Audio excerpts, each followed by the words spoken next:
general, my energy is very much, even though I don't believe in star signs, my energy is very on point for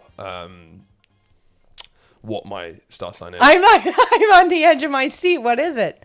What do you think?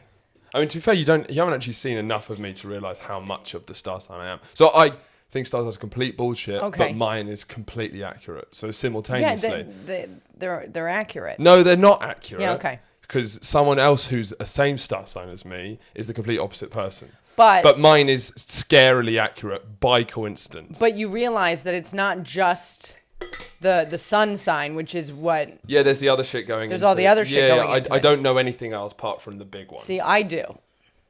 So I take all that into consideration. Really? Yes. Well, I think... Just take another guess. It's actually very on point. Well, okay, I've seen... Okay. Well, because I think you have like a weird... And this is a compliment. A weird energy. You know what I mean? Like you like weird shit. So I always associate that a little bit with Scorpio or Aquarius, maybe. No, it's actually, I guess the driving force is I'm an Aries, and I'm actually a lot more Aries than you would know. Yeah.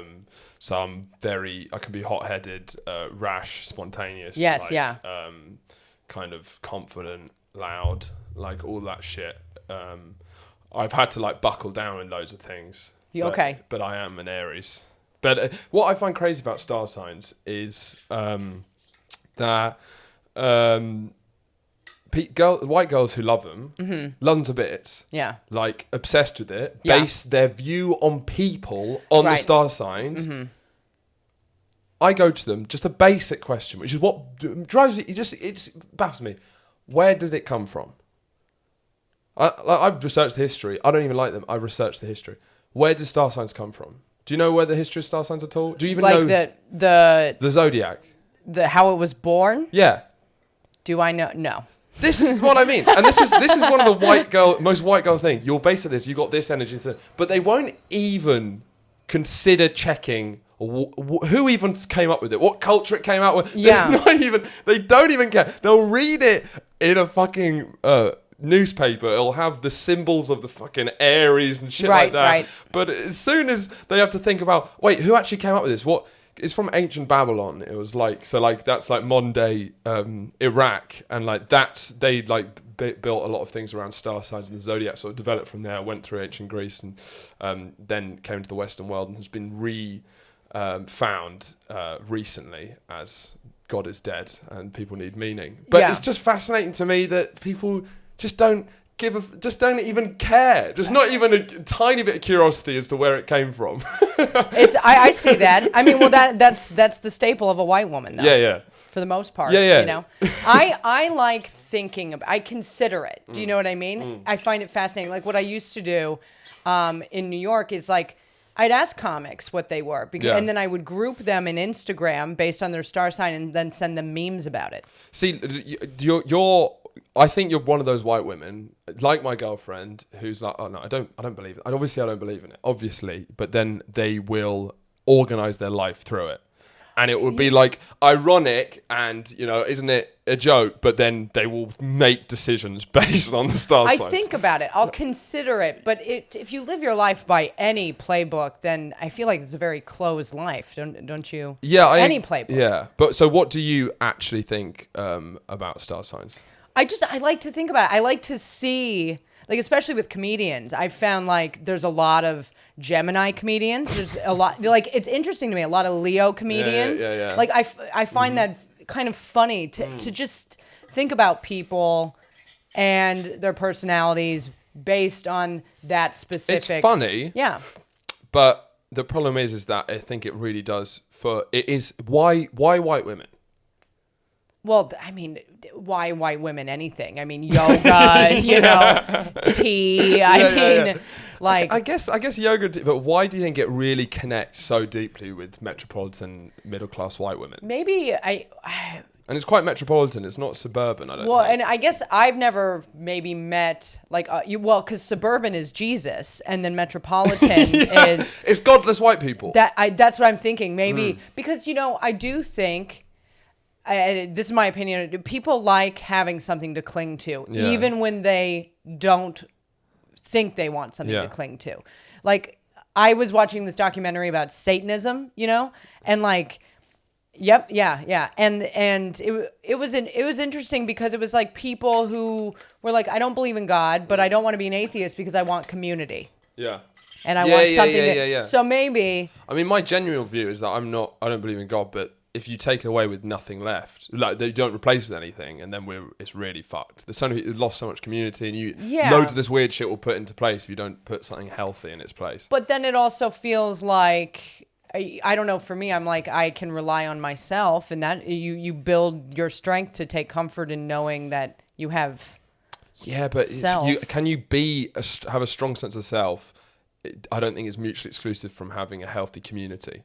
Like, you have comedy. And you appreciate comedy as a community. But in my recent experiences, but it's like, I didn't necessarily feel like I have comedy because I was on the other side of the world, trapped in a very specific situation, while that comedy community on this hemisphere is like going on without me. Yeah, like, I guess so. So it was like comedy while there did not exist for me outside of my will, my free will. Actually, not to do this. But, no. I mean, the problem is that I wasn't actually starting the podcast, and then we started talking about stuff that was good. Yeah. No, because I was more just like speaking, and I was about to say that the intros are going to come up, and then I just the podcast. But then I got really into the conversation. Well, I wasn't sure. I wasn't sure either, because I don't. Lots of podcasts start where you just start talking to the mic. Yeah. And so it goes. That's not how this starts. Okay. This is not. This is the first time that's happened. I mean, you're sort of the first proper guest who's come into the studio. So normally we'd sit here, we'd talk nonsense, and then the titles would come up, and then I'll introduce it. I mean, it's way too late now, but I'll still do it anyway. Okay. Hello and welcome to another episode of Boys Gone Wild. This one is a special episode, unlike the last two that weren't special at all. This is a very, very special episode, as we not only have our first guest in the studio, in the dojo, in the shed, we also have our first female on Boys Gone Wild. I have a big male incel fan base who I'm sure will be furious that another alpha podcast has been cucked out. But please welcome to the show the wonderful comedian Kathryn Henson. How you doing, Kathryn? Do I clap myself in? No. Okay, no. That's fine. I mean, we're going to have to pretend we haven't had a proper conversation before this as well. Welcome. But we actually met. This is the second time we've met in person. Yes, I did. I might have seen you in passing. I feel like, didn't I see you in passing? It doesn't. Maybe. I think how we met was that I was producing a podcast called All I Do Is Fail. You should check it out. And and I have a lot of guests come through, and then you were on the show and were my favourite guest on the show. That's thank you. And just having it's always, whenever like someone from America or a different comedy scene comes in, it's always like, the big shiny thing, like, oh my God, something different. Oh my God. And yeah, I just remember some of the stories you're telling were just utterly hysterical, because your life is like a well-written, to be fair, not a badly written, a well-written, but still written, New York kind of Woody Allen-esque film, Yeah, nice. Because your job before all of this shit was the receptionist to a sex dungeon. Yes. Which is just the perfect job, because it's in a sex dungeon, but you're not the one who's... Right. It's just a dream. I know. I would love to do that again. I mean, because that job... It's got to be weird right now during coronavirus. Yeah. Yeah, like I went on the website because I was curious just to see if they were open. So they can understand, can you just quickly explain what you do? What you used to do there? I mean, I primarily paperwork. And then, which is the more boring the work, the funnier it is, considering what it's for. But I would like pick up the phone. I'd make the appointments. When the clients would arrive, I'd walk them to the room. When we say sex dungeon, by the way, sex dungeon gets thrown around a lot. Yeah. People say, oh, your room's like a sex dungeon. Oh, it looks like a sex dungeon. This was a dungeon for sexual acts. Yes, yeah. I mean, there was, just to be clear, just like legally speaking, there's no actual sex there, but like, you know, but enough erotic play that it can be considered a sex dungeon. Yes, yeah. It's I don't think people will be like, whoa, what is this? Sex dungeon? We're not animals. Right. Like there's no like blow jobs, there's no hand jobs, like but like the guys come, you know, at the end. Yeah. Or sometimes in the middle if they, you know, who knows? Oh, surely. It was always very... They don't look like people who have amazing self-control. I mean, I saw a girl go in and out in 12 minutes, and I've been like... I mean, I saw a girl go in and out one time in about 3 minutes. 12 minutes? It seems fairly long, still. The whole thing? Oh, I guess if you're paying that much money. Yeah, I mean, a girl went in and came out in like 3 minutes. I couldn't believe it. I wish I could remember what it was she did, but she... Yeah, but if this is your specific... Sorry, I still don't think they fully understood what the sex dungeon... Right. Do you mind just explaining, like, just vaguely what the actual dungeon is? Well, like, so, I mean, there's several rooms. Yeah. You know, and everybody has a different fantasy. Yeah. Like, I mean, this one Jewish guy... So who's it for? It's anybody who wants it's for people something. to fulfill very specified, custom-made sexual fantasies. Yeah, like a guy used to come in and he just wanted to be a dog for 30 minutes. Yeah. And so she'd have a dog bowl and walk him on a leash. There was the dentist one. Yeah. Dental play. I honestly haven't thought about these things in so long just because, you know, a lot's happened since then. But it's... Yeah, I mean, it's... There was this guy, this was one of my favorite chats because we had a chat and people can make appointments, but like, he was like, I'm hoping you can help me. Like, I want to come and see a mistress and I want to, you know, crush her with pies. Like he wrote, I want to absolutely wreck her with pies while she's wearing a prom dress. And you're like, what happened to get you here? It's so clearly, it was such a specific... I respect someone knowing clearly, like all of us have our own sexual hang-ups and fetishes, but a lot of us rarely know where it came from. You can't say like, my dad dropped me when I was 7 and I cracked my head and now I like it when people bash me on the head. It's very hard to specify it, but with that, it's clearly a distinct memory. Yeah, like pride. And you're like, okay. So, yeah, it's just that type of establishment. Yeah. It's great. No, I was, after hearing that, I was a big fan. And then we kind of, we talked a lot over Instagram, more because I was deeply invested in your trauma, actually. From the, like, most of it was me, a lot of it was me checking up to make sure you're okay, but a lot of it was just like, pure fascination because you seem to manage to always get into these issues. It's true. And I honestly, so after one of our last conversations there, I was like, he thinks I'm crazy. Because I was like I felt like I was going crazy. Do you know what I mean? Like, yeah, but I do think, once again, it is why I feel comfortable around you because you're a comedian. So I think, yes, I do think you're crazy, but that's irrelevant. Do you know what I mean? Yeah. It's just that... And if you don't think I'm crazy, I think you're kind of safe to assume that the more you get to know me, you'd find out I'm crazy. You're crazy. Well, it's more... You find that generally with comedians. When you meet someone, they're not crazy. You're like, yeah, but if I knew you properly, surely you're crazy. Well, if they're not crazy, they shouldn't be doing comedy. Yeah, exactly. I'm like, you're in the wrong lane. But when you see a funny comedian who's stable and normal, you're like, there's some shit going on. But it's weird because I do feel like I'm in organized chaos. Like, oh, for sure. Yeah, like what... You got it on lock, but it's still chaos. Yeah, like, because it's like, I like having a very nice place to live, for example, you know, and people find that very surprising about me. Like, I like living, I like having like linen sheets and feeling luxury and feeling like I have this nice space to let it all, you know, where people, and like I dress, I like clothes, you know.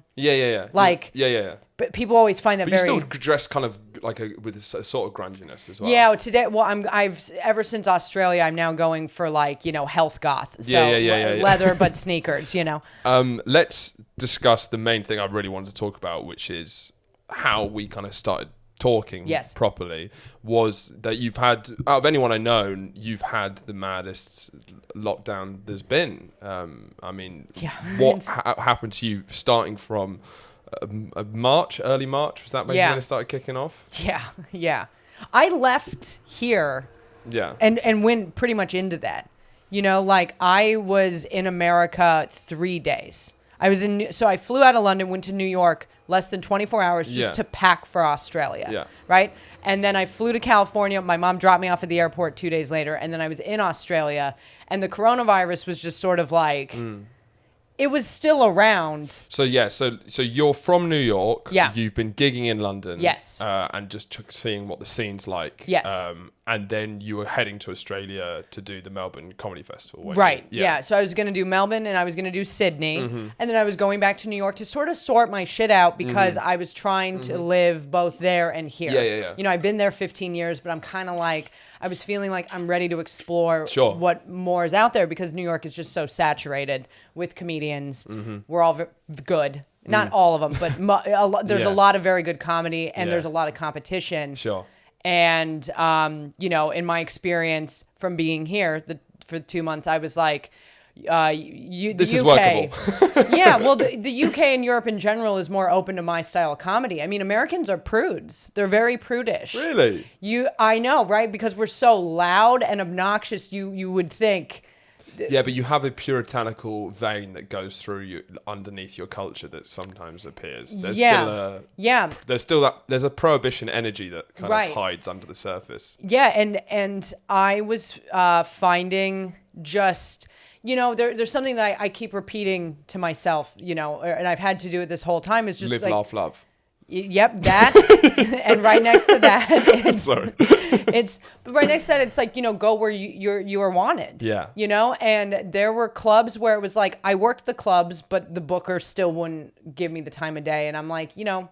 So how are you quite different to most American comics who are out on the circuit in New York? I mean, I guess I'm darker and I'm weirder. And weird, okay. And I mean, I think just all the stuff, like I've been told, oh, you know, your stuff's very shocking. And I'm like, well, I'm sorry, my life is so shocking. Like I didn't. You work in a sex dungeon. Yeah, like I'm not making it up. I'm not doing it to freak you out. Yeah, it really isn't. That's your craziness, is that it's not put on. You know. Right, and I look normal. Yeah. And you speak normal. I mean? You're emotionally intelligent. Yeah, like, right. You don't have like any autistic vibes, but you live a life that's just like. Yeah, being very like I'm very open to things, and I think that, you know, to just sort of go off of the episode where I met you on All I Do Is Fail. It's like, you know, I got sent away when I was a kid. Yeah, that was a mad thing. Yeah, like, well, I ran away and then I got captured and sent away, and like. Because were you a really troubled teen?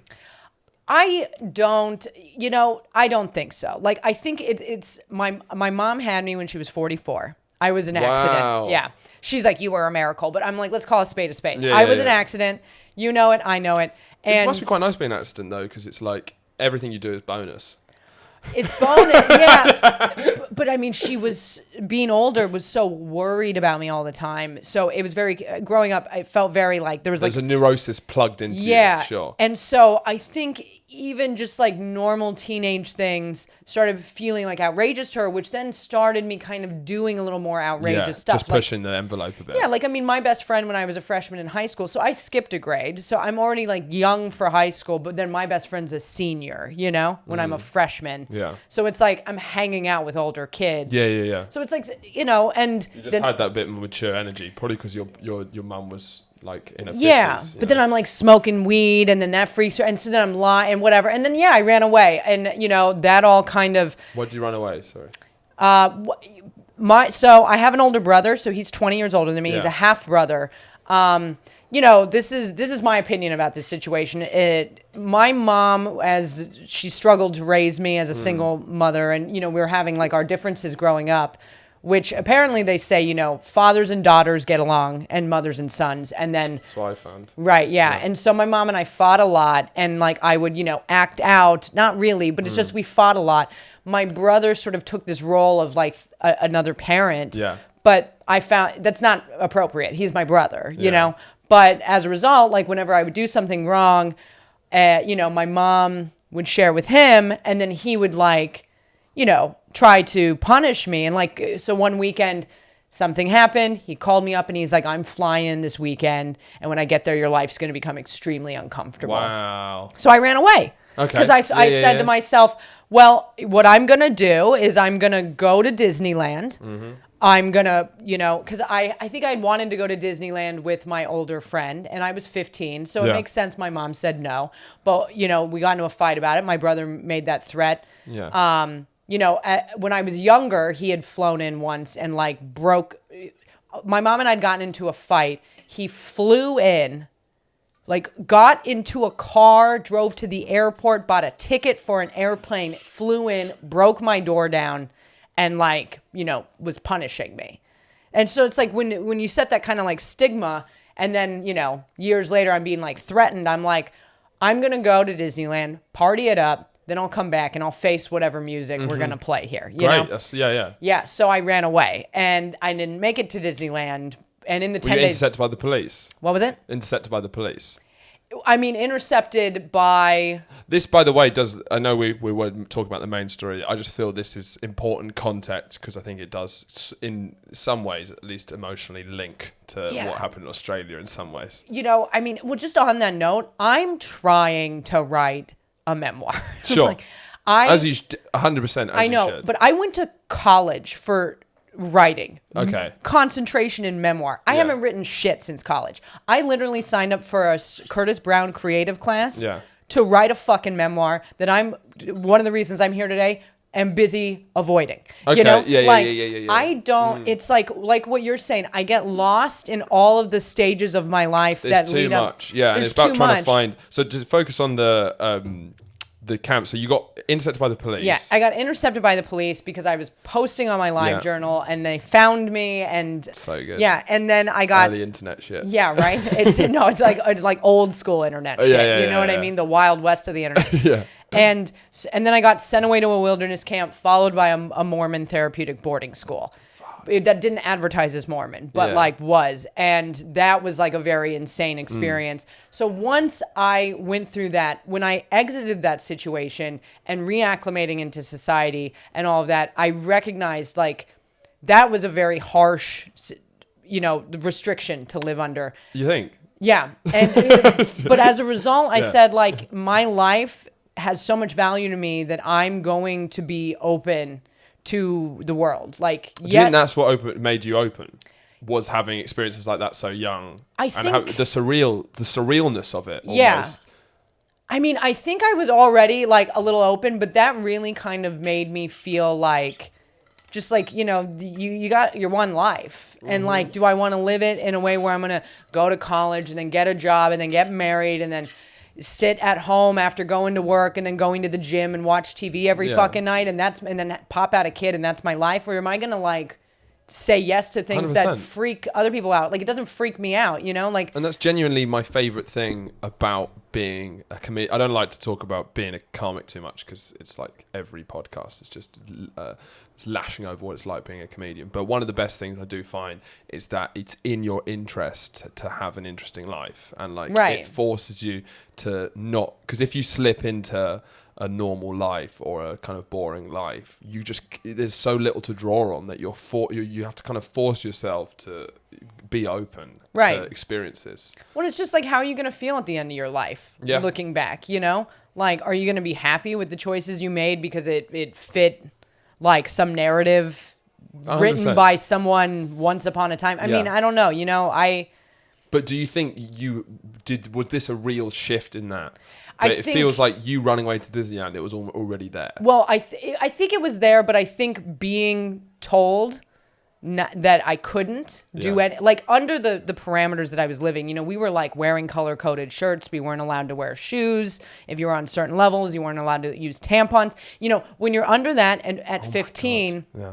And you go through that kind of weird psychological thing. For me, I was I'm going to live my life by my own terms. And I understand, you still have to acclimate, to paying taxes and having a job so you can have an apartment and shit like that. I cared about my life. I didn't want to live on the street or whatever. You also got to take responsibility for yourself. You can't just do everything with no consequences. Exactly. And so it's just say I'm free spirited. Exactly. You've got to have responsibility. It taught me, I think, a nice balance between accountability, but also living however I felt like. Yeah. So these are the this is what Kathryn was talking about on the podcast I was listening in, and my mouth was agape.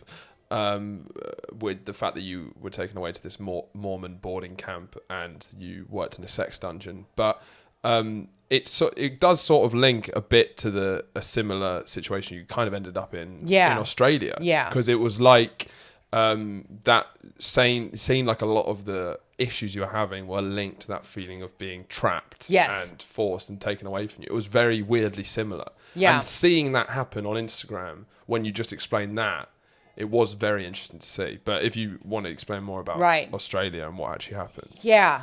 Yeah. Well, so just to note this, I had never left America before August last year. Really? Yeah. So, I had no idea. Yeah. I came to the Fringe. That was my first time out of America. Oh my God. So when you went on that podcast and I saw you, that must have been like October, September, was it? After the Fringe? Or was it? For All I Do Is Fail? Yeah. That was January. So you still were barely out of America. Yes. Yeah. So like, oh my God. I went to the Fringe, which completely changed my life. Sure. It just again opened everything up. I was like, oh, there's more than the New York City comedy scene. Oh, for sure. And the Fringe is a place to see the most. Yeah. Yeah. What did you learn? Because I'm both upset that I find some comedians here have a real like snobbery towards American comedy, and then some comedians here are like, it's almost a bit embarrassing how much they like American comedy at the expense of British comedy. Well, I love them both, but they are so different. Yeah, they are so. It's really hard to compare them because they are so different. And the Edinburgh is the perfect example of the pros and cons of the British comedy scene, because it's like the epitome of what British comedy is. Yeah. And what did you find at the Edinburgh Fringe were like the big things that surprised you? Well, I know it's okay. I mean, you'll learn from this. Everything's kind of about me. Sure. I'm also like, I do. American. Everyone I speak to, yeah, is a comedian. I'm very used to the mindset. Like American white lady, it's all about me. Yeah. But it was just like, oh, I'm sitting here grinding in New York and competing with like all these great comics for like check spots for the next 2 years. I'm just gonna shut the window because the kids from school. Oh. The children are. So yeah. Yeah. As so you're saying. I guess I just saw that I just saw more opportunity, because it's like in New York, I guess you just can saturation of it. Yeah, I mean, you can like go on the road, and now you're going to Ohio for the weekend, and what is that? And it's like I was sitting here and I was like, I could go overseas, because I was well received at the Fringe, which was not what I expected either. Oh, we like your style of comedy. Right. English people love like because just the point about what I think is good about your style, which is what I like, is that you naturally have quite a baby face. It's like you like have quite like you have a big smiley, big cheeks, quite like a baby face, but then your voice and your style of comedy is like Joan Rivers. So it's like, do you know what I mean? So it's like quite a funny, you have quite an innocent face, but then you've like maybe some of your jokes are about your father being your rapist, like, and like you can say that in a way. Oh, that joke! Yeah. I haven't told that joke in a very long time. It's a great joke, but it's what's funny for me is having this kind of like quite wheezy, very American Joan Rivers-y sort of like voice and like dark, crude humor, but then you have like a really innocent face, which is quite funny, I think. Yeah. And I think British people love very confident, liberated American people, because you can live vicariously through them. But whereas in America, it will be like fucking, Yeah. And I just thought, like, if I'm gonna go on the road, let's say, like, I was like, I could do that in America, or I could do that all over the world. Yeah. You know what I mean? Like, I could. So that's really what that and meeting Mark, kind of sparked the idea of like, why not go and just see what London's like now? Yeah, and Mark was your now husband. Yeah. Who you met how long ago? I met him at the Fringe. We'll talk about the wedding later, but you just met him as everyone. I mean, I think my last 3 girlfriends I've met at the Fringe. It's just the place for it. It's just, I mean, we met. I did his show a lot, but I just thought I didn't really hang out with him. And then I just decided, like, it was really the last 2 days he started messaging me on Instagram. So like the last night I was like, I'm going to go fuck that hot drunk Irish guy. Like, cuz the last 2 days, but have you been speaking?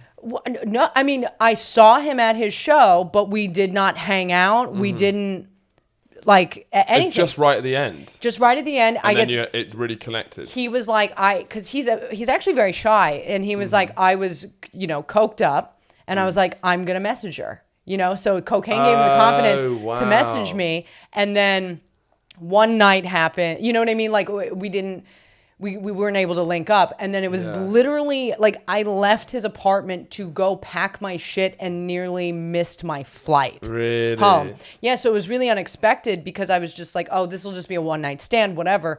And then when we were like hanging out, I ended up staying there all night, and I was like, this person's not what I thought they were. And then we just kept in touch. What, in London? No, this was from Scotland, right? So he flew back to Ireland. I flew back to New York. Oh, so he's not an Irish person who lives in London. Well, he is now. Was he based in Ireland? He was in Cork, yeah. Or was he doing a circuit? Was he a circuit comedian in Cork? Yes, sort of. Yeah, he's performed in Canada, and he's lived in Melbourne before. Yeah, so he's performed all over the world, and he had gone back to Cork to kind of help his family with some stuff, and was planning on moving to London in January, right? And like to take comedy seriously and like do that whole exactly. thing. Like he was really just helping his family like build these homes, and then he was like, but I don't want to be here, and there was a whole mess with this girl as well that I won't even get into, but it started the year There's so many things here. It's just about trying to, Well, basically he flew to New York in November, and we were both kind of like. So you just because you guys got on so well. We were talking nonstop. Why didn't you come over? Yeah, since the Fringe, we basically talked. And I'm not like this. I don't have time to be like this with people. I wasn't looking for anybody. I wasn't, It's just a connection. And when it happens, it happens. Yeah. And so he flew to New York, and we decided we were, in love. We were like, this is crazy. But we were like, well, we don't know what we're going to do about it. I'll see you at the Fringe. And is he very much like you with that attitude of open to things? Yeah, I'd say so, for sure. Great. And then what happened, the day he left, he's at the airport. Yeah. I had another day job outside of the dungeon. That was kind of the one, yeah.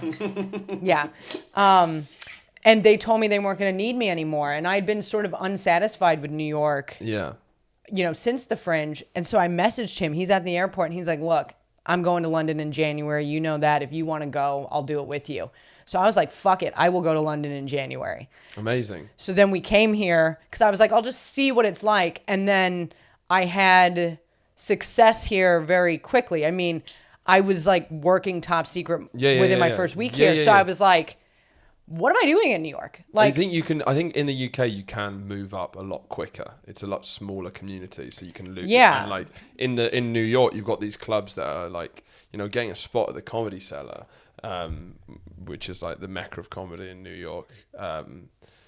There's like people who get past there, and then once you're a made person, it's hard to break into that group because it's just. I mean, I know people who've been past there and then effectively unpassed there. You know what I mean?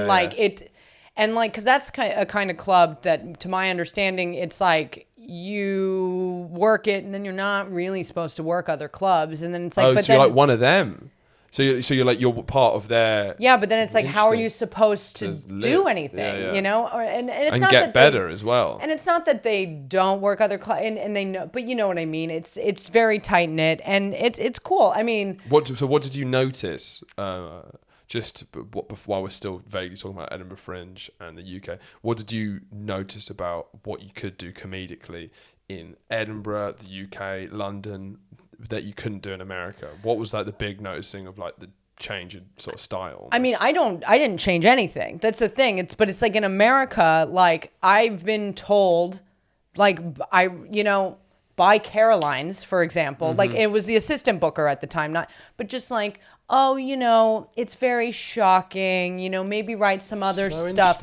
And so then as a result, I ended up writing a bit about cocaine and how I used to eat dog food as a kid. You know what I mean? Which I was like, look, because I'll take the constructive criticism because I want to get better. But then I was like, this is just who I am, which means I'm not for you. Whereas like a club like Gotham has been very nice to me. You know what I mean? And they know what I do. And even though like it's not like a club I'm at all the time, that they're like, we want to see what you're doing and more of what you're doing, but it's not really like that. Like I find a lot of clubs book sort of very commercial, safe comedy. that in America or here or both or in New York. Yeah. Here I'm doing what I do and it's at like top secret, and they're like, we like what you do, and I'm like, great.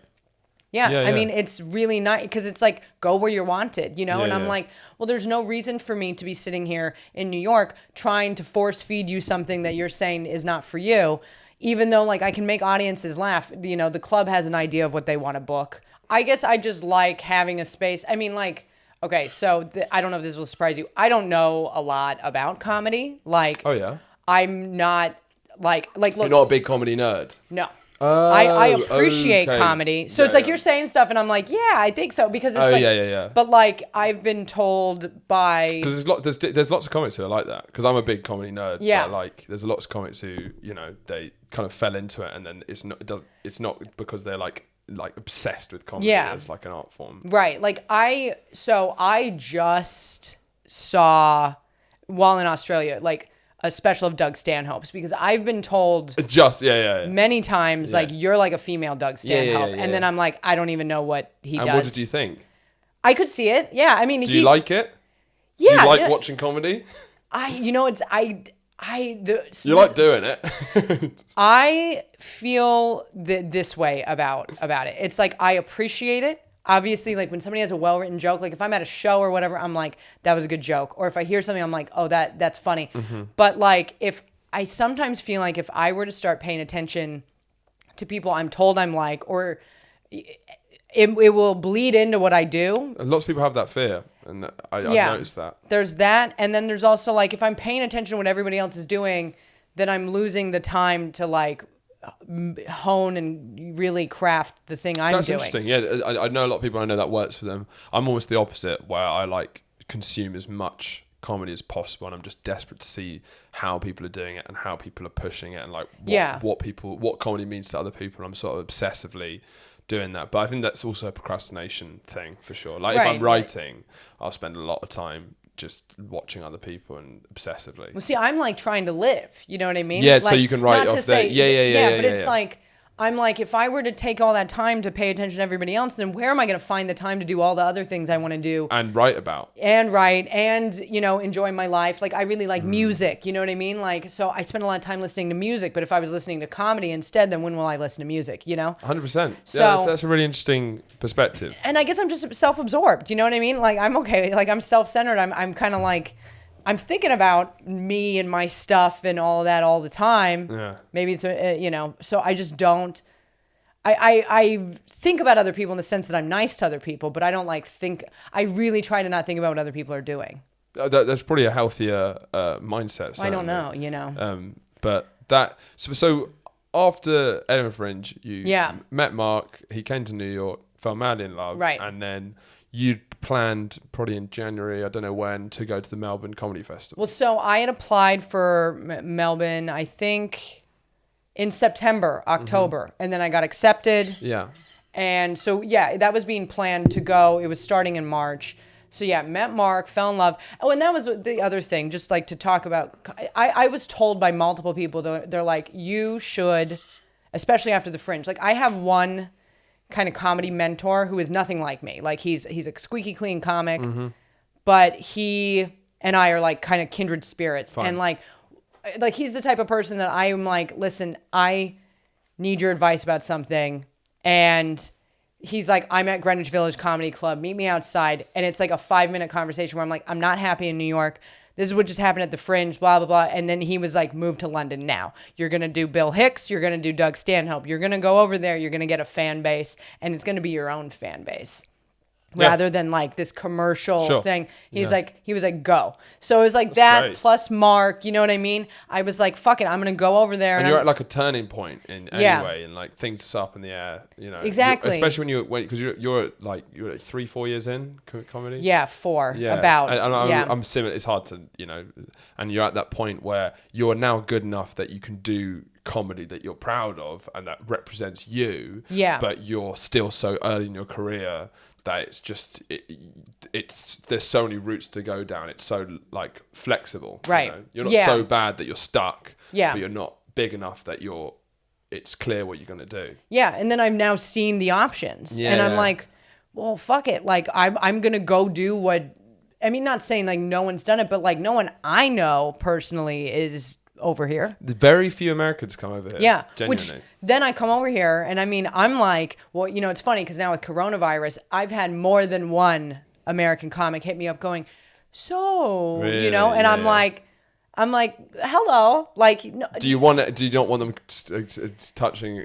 I mean, getting that American spot on Top Secret. Well, it's like yes and no, but I mean, it's like, you know, New York is very like, this is just another observation that had been brought to my attention by an Australian comic. Yeah. And then I've now, by being outside of America, I've seen New York is a very like, what can you do for me? You know? That's like, what I've heard. And like, I always tried to, if somebody wanted a spot for me on a show that I had on, I'd always try to give somebody a spot once. I'm not saying I always was successful with that because I know there are people I've told no. Yeah. Fine. But I was always like, you know, we're all comics. We're all trying to do this thing. Everybody. But, you know, even looking at it now, I'm like from the outside perspective, it's disheartening, you know, like, I guess, because it's like, yeah, it does feel very transactional a lot.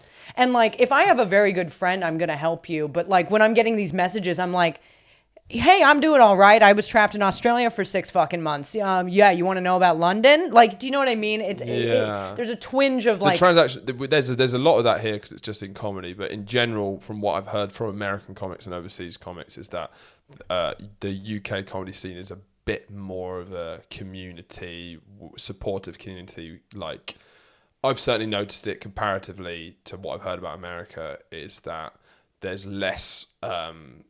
disregard of people at lower levels. Like, apparently there's quite like a view of like, if you're doing well, you don't speak to people who are doing worse. That's well, that's the thing. Like, I also think my style of comedy is so I felt like sometimes asking people, because you know it's hard to ask people to be on their show sometimes, right? You know, because they might say no, you know, and I've been told no by people that I'm like, you're not further along than me. Like, you know what I mean? It really pisses me. And you're kind of like, or when you see who's on the bill and you're like, and I'm like, so I've you know, heard through grapevines like about people being like, yeah, she's not funny, and it's like, that's okay, you know, you hear through the grapevine where people like, you know, say not nice things about you. Like, I generally try Look, if I have an opinion about somebody's comedy, I'm keeping that in a very tight-knit circle. I'm not talking to anybody who's going to hear, you know. But, yeah, I don't know. It's weird. It's like, I guess I'll use this as an example. I don't like System of a Down, but I can appreciate that they're good for what they do. Do you know what I mean? And like, that's sort of the thing in New York. It's kind of like, I don't know, people can be very like, I don't like that, you know, and like, so I don't want to help them in any way.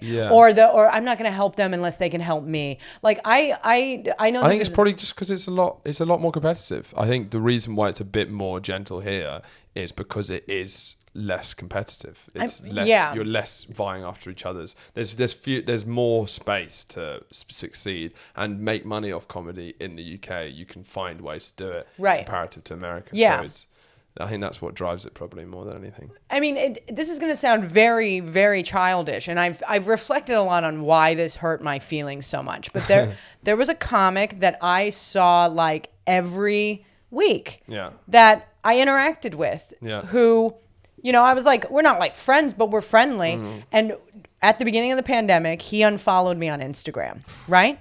And I was like, this is weird because it's like, you're not just some guy I met once. Like, you're somebody that... So I like asked him. I was like, I love that. I love the boldness. Well, because I was like... Because I looked at who he's following. I'm like, you're still following everybody. I know that we know. And so you're almost interested to see what you've done. I just wanted to... I was like, what's up? Because all I did was leave New York. Like, so... And he was like, his response to me was like, just trying to keep my ratio low, you know, or like the people he's following versus followers. And I was like, yeah, but you're still the one who didn't make the cut. Yeah. And I was like, okay, you know, and I think about that. I can't imagine being asked why I've unfollowed someone. Well, and now it's happened by, other comics. Like when I got married, I had comics unfollow me that I know. And I was like, Jeez. because I have this fucking app that tells me because I'm a child, And you got one of those apps? Yes. Oh my because I like seeing who these fuckers really are. God. That's so funny. Yeah, You've got one of those. I'd love one of those apps, but that is hilariously petty. I like and that's seeing. so bad for your mental health. Well, you're asking for those problems. Well, you are. It's weird because it's like, I just unfollow them now, but I'm like. I'm gonna start fucking with you, man. Because now I know you're gonna follow me, I'm just gonna unfollow you, follow you. Yeah. Yeah, but it's interesting to me because I think sometimes the easiest thing you can do, truly, to support anyone at this point that you like have had an interaction with is follow them on the fucking internet. You don't even have to like, you know what I mean? And I'm like, so you're making this active decision, and I know it sounds childish, but I'm sitting here thinking during a global pandemic. You're like, you know what I got to do? I got to unfollow people that I know, and like... I think I have the opposite view a little bit because I hate the way some people use social media, and I feel I have to put out loads of clips for this podcast. Right. And I feel really awkward about it because I have to do it to make it grow, but there's so many people who like make me so upset and angry by the nonsense that they post. And the way they put their personality out, especially male comedians who have that horrendous mix of insecurity and arrogance, and they just splay it out as if it's vulnerability. It sets my teeth on edge so much, and I'm so nervous about making bad stuff or wasting people's time. Right. That I do feel like if you find me tedious, I post a lot of clips. I do a lot of stories. Please unfollow me. That's completely fine. Well, even if you know me, I won't take it personally because I hope I could do the same. Facebook's good because you can just unfollow them and it still looks like your friends. I mean, you could mute them on Instagram. Yeah, I guess mute them. Yeah, the mute thing I think is what you should be doing to make it less. But I'm also a big believer, if it's not for you, I'd rather not have you on board. And I mean, I think for me, like I use social media, like I hate it. First of all, I hate it. Mm-hmm. And like when I was in Australia, I just couldn't get on it, period. Like I was like, I cannot see the world existing without me in it. That's what it felt like. Oh yeah, so it comes back to the narcissism. It comes back into it now. I wasn't allowed to do anything. Yeah, you know what I mean. There's a lot of time to focus on yourself. But it was like painful to feel trapped and then recognize the rest of the world is not trapped. Okay, let's now talk about. Yeah.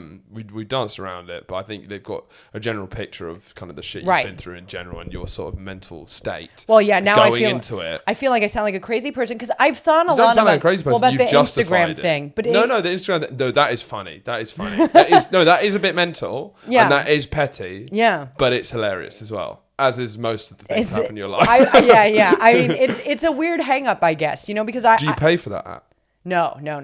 So you find a free one? I found another comedian, another female comic told me about it, and funny. I was like, I'll download that. So petty. Yeah, and she's she was like, you're gonna love this, and I was like, okay.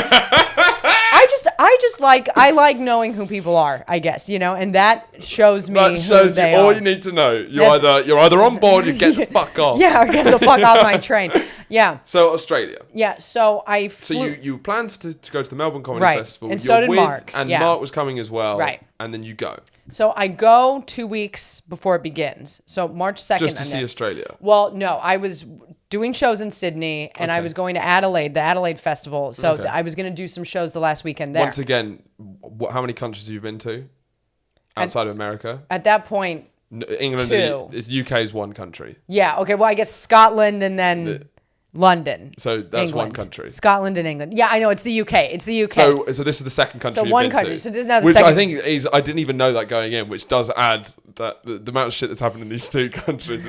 You've literally only been to these 3 places. Yeah, that's true. So I've ended up married. And just to give you this other idea, when we were in London, the girl Mark had dated prior to me was harassing me on the internet, like emailing me and writing about us on Quora. Like hundreds of paragraphs. So we were getting emails at random while she's updating Quora. So it's like, that was mentally weird because I was like, is this girl going to fly from Cork and like murder my ass, Well, this crazy Irish woman. Well, she's apparently American, but also Armenian. Okay. I don't understand. But the point is like, so the first part of this year, I'm living with a man that I know I love, but really don't know yet. Yeah. While this girl is telling me he's this narcissist and this and that. And I'm trying to sell it as save yourself the hassle, sister. She was trying to sell it like he's a very bad person. Yeah, and this is for your own good.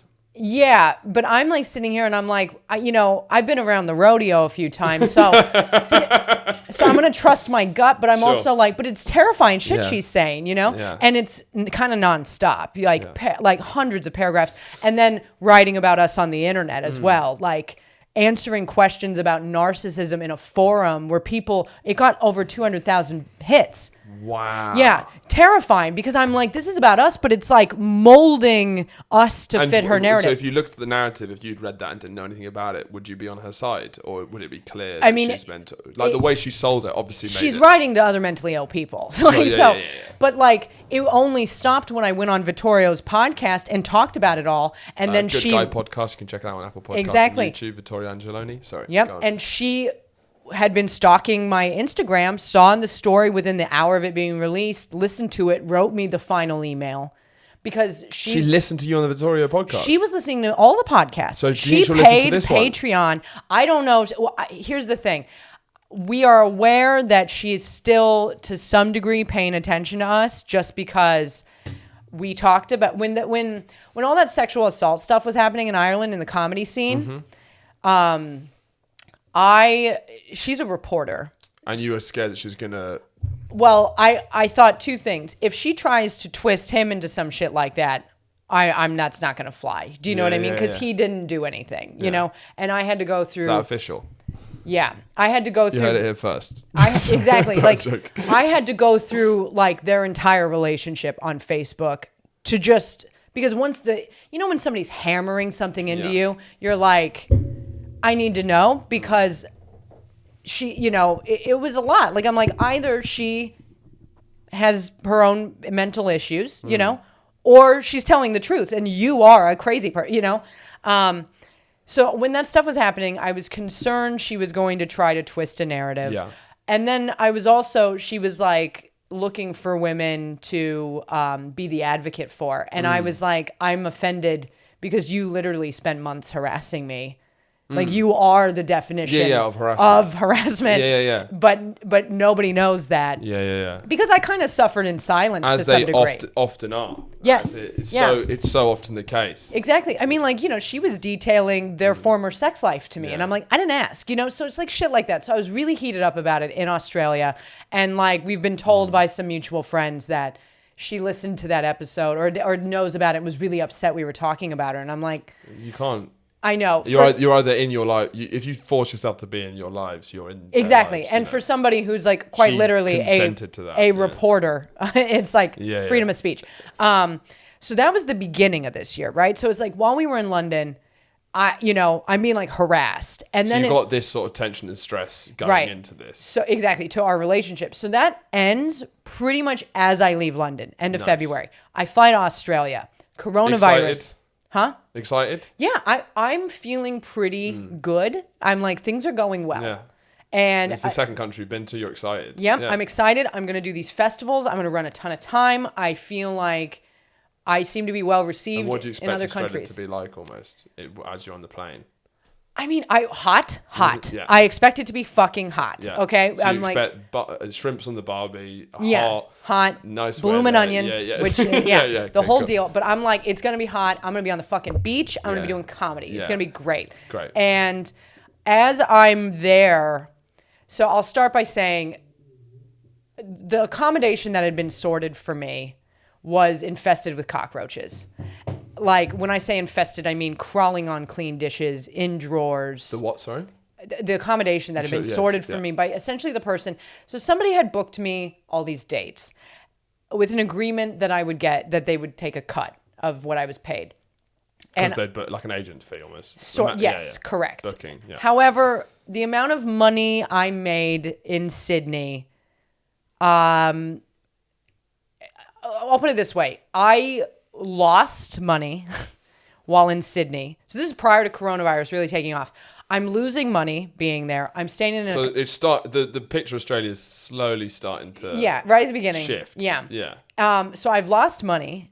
And the accommodation that he sorted for me was infested with cockroaches, and I was essentially I did get to sleep in a bed for 6 days, to be fair, but it was literally a mattress on a pull-out couch in a garage. Wow. Yeah. So I'm Do you like, think it was one of his mates or something? Was it really? it was in his home, which was a 5-bedroom home that had 8 men living in it at the time, and then me.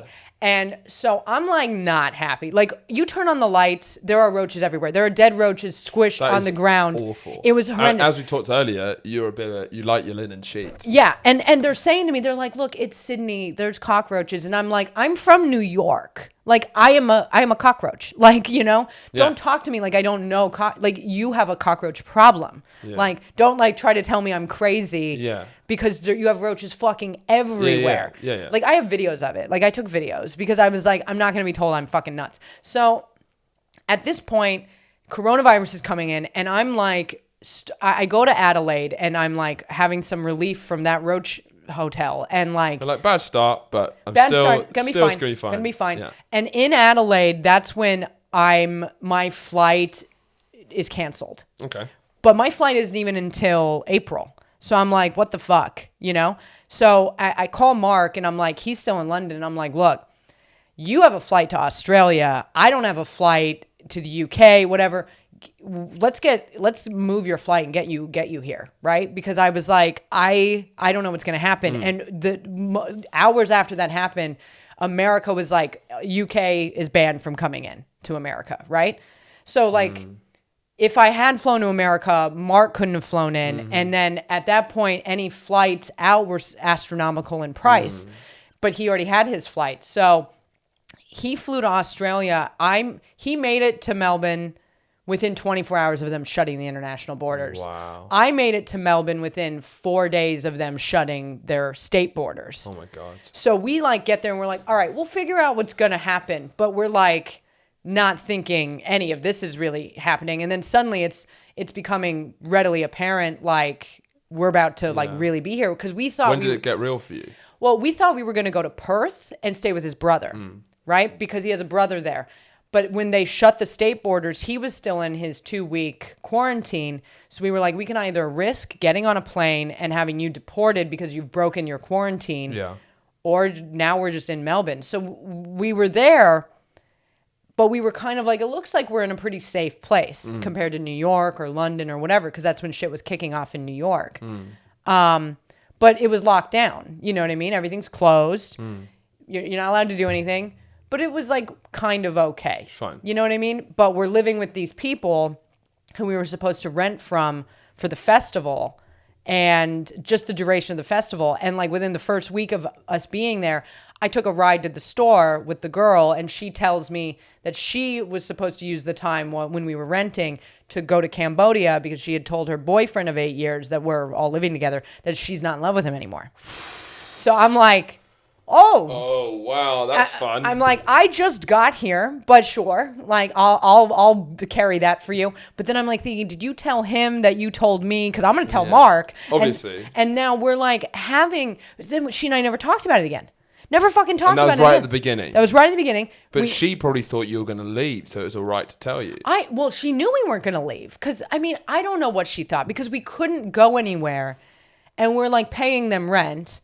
And at this time, we're living in this room that was very small. And that the closet ended up, I don't know if I told you this part. The closet flooded. So a bunch of my shoes I had to throw out. Because they became moldy.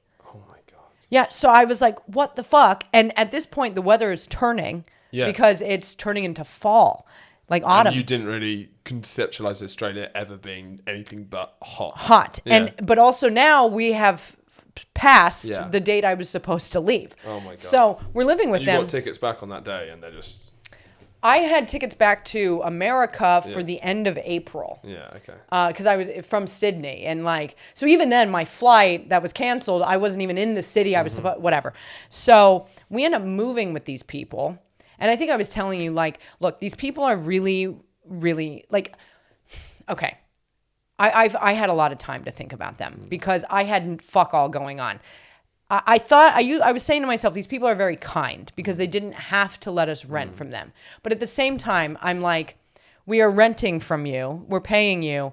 And the reason why we are here is indicative of the fact that you pretty much don't care about your own life. Like, not in a coronavirus sense, but like, I started recognizing, like, if he knows this woman no longer loves him and she knows that, but they're not breaking up and they're just existing in this day, and we're here as this distraction because neither of them are even really doing what they're passionate about in life. Do you think a part of having you there was a good way to have them put off their own relationship problems? Because we weren't the first people that they were renting to.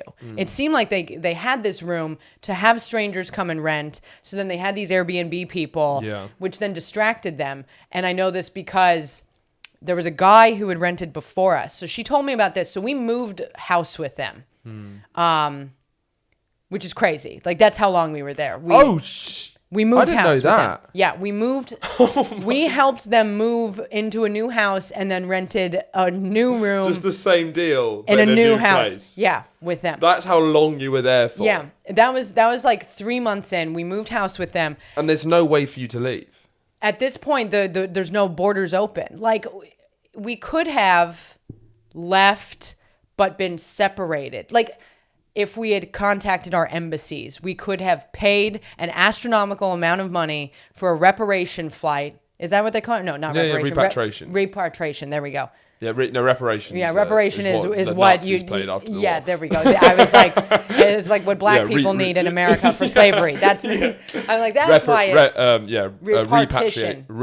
repatriation or something. Yeah, I don't actually No one know. knows. No. And I said it with a lot of confidence, but yeah, right. And I said, yeah, okay.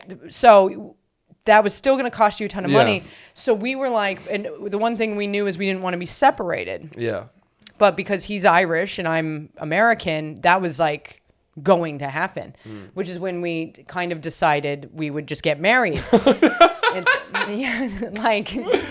I saw maybe a minute worth of it on Instagram Live. Yeah, which is so funny. It's such a funny to live stream your wedding on Instagram Live. It's just hilarious. Did I tell you what we were originally gonna do? No. See, maybe. This I'm disappointed. Out of everything I'm disappointed about, I'm kind of disappointed about this. What we were going to do, I had the venue at the Fringe for this coming year, Sophie Southside, which is basically separated into two aisles. The Southsider? Sophie Southside. Okay, fine. Yeah, and what we were going to do is use one of my show nights. I was going to cancel my show, tell all the comics that I knew, hey, my venue is giving away free alcohol. I was going to have champagne, right? I was like, my venue's giving away free alcohol during my show. You have to come. Get all the comics in there. And then we were going to get married in front of everybody. So funny. And we were going to be like, surprise, you're at our wedding. And we were really excited about it. Oh, if I was an audience member, that would be so fucking lit. Yeah. That would be such an amazing vibe. That would be so great. Yeah. Oh, I was so excited. Yeah. I was so excited because I was like, because neither of us want to do the wedding thing. But we were like, to do a joke on comedians that's real, our real wedding, will be really fun. Because you don't hold marriage sacred, but you feel like you love him enough that the commitment part of even a joke marriage wedding is fine. So you might as well make it as funny as possible. Yeah, the actual wedding part. You know, it's funny. A lot of people have asked me like, "Oh, how's your marriage going?" Blah blah blah, and I'm like, you don't even see it as that.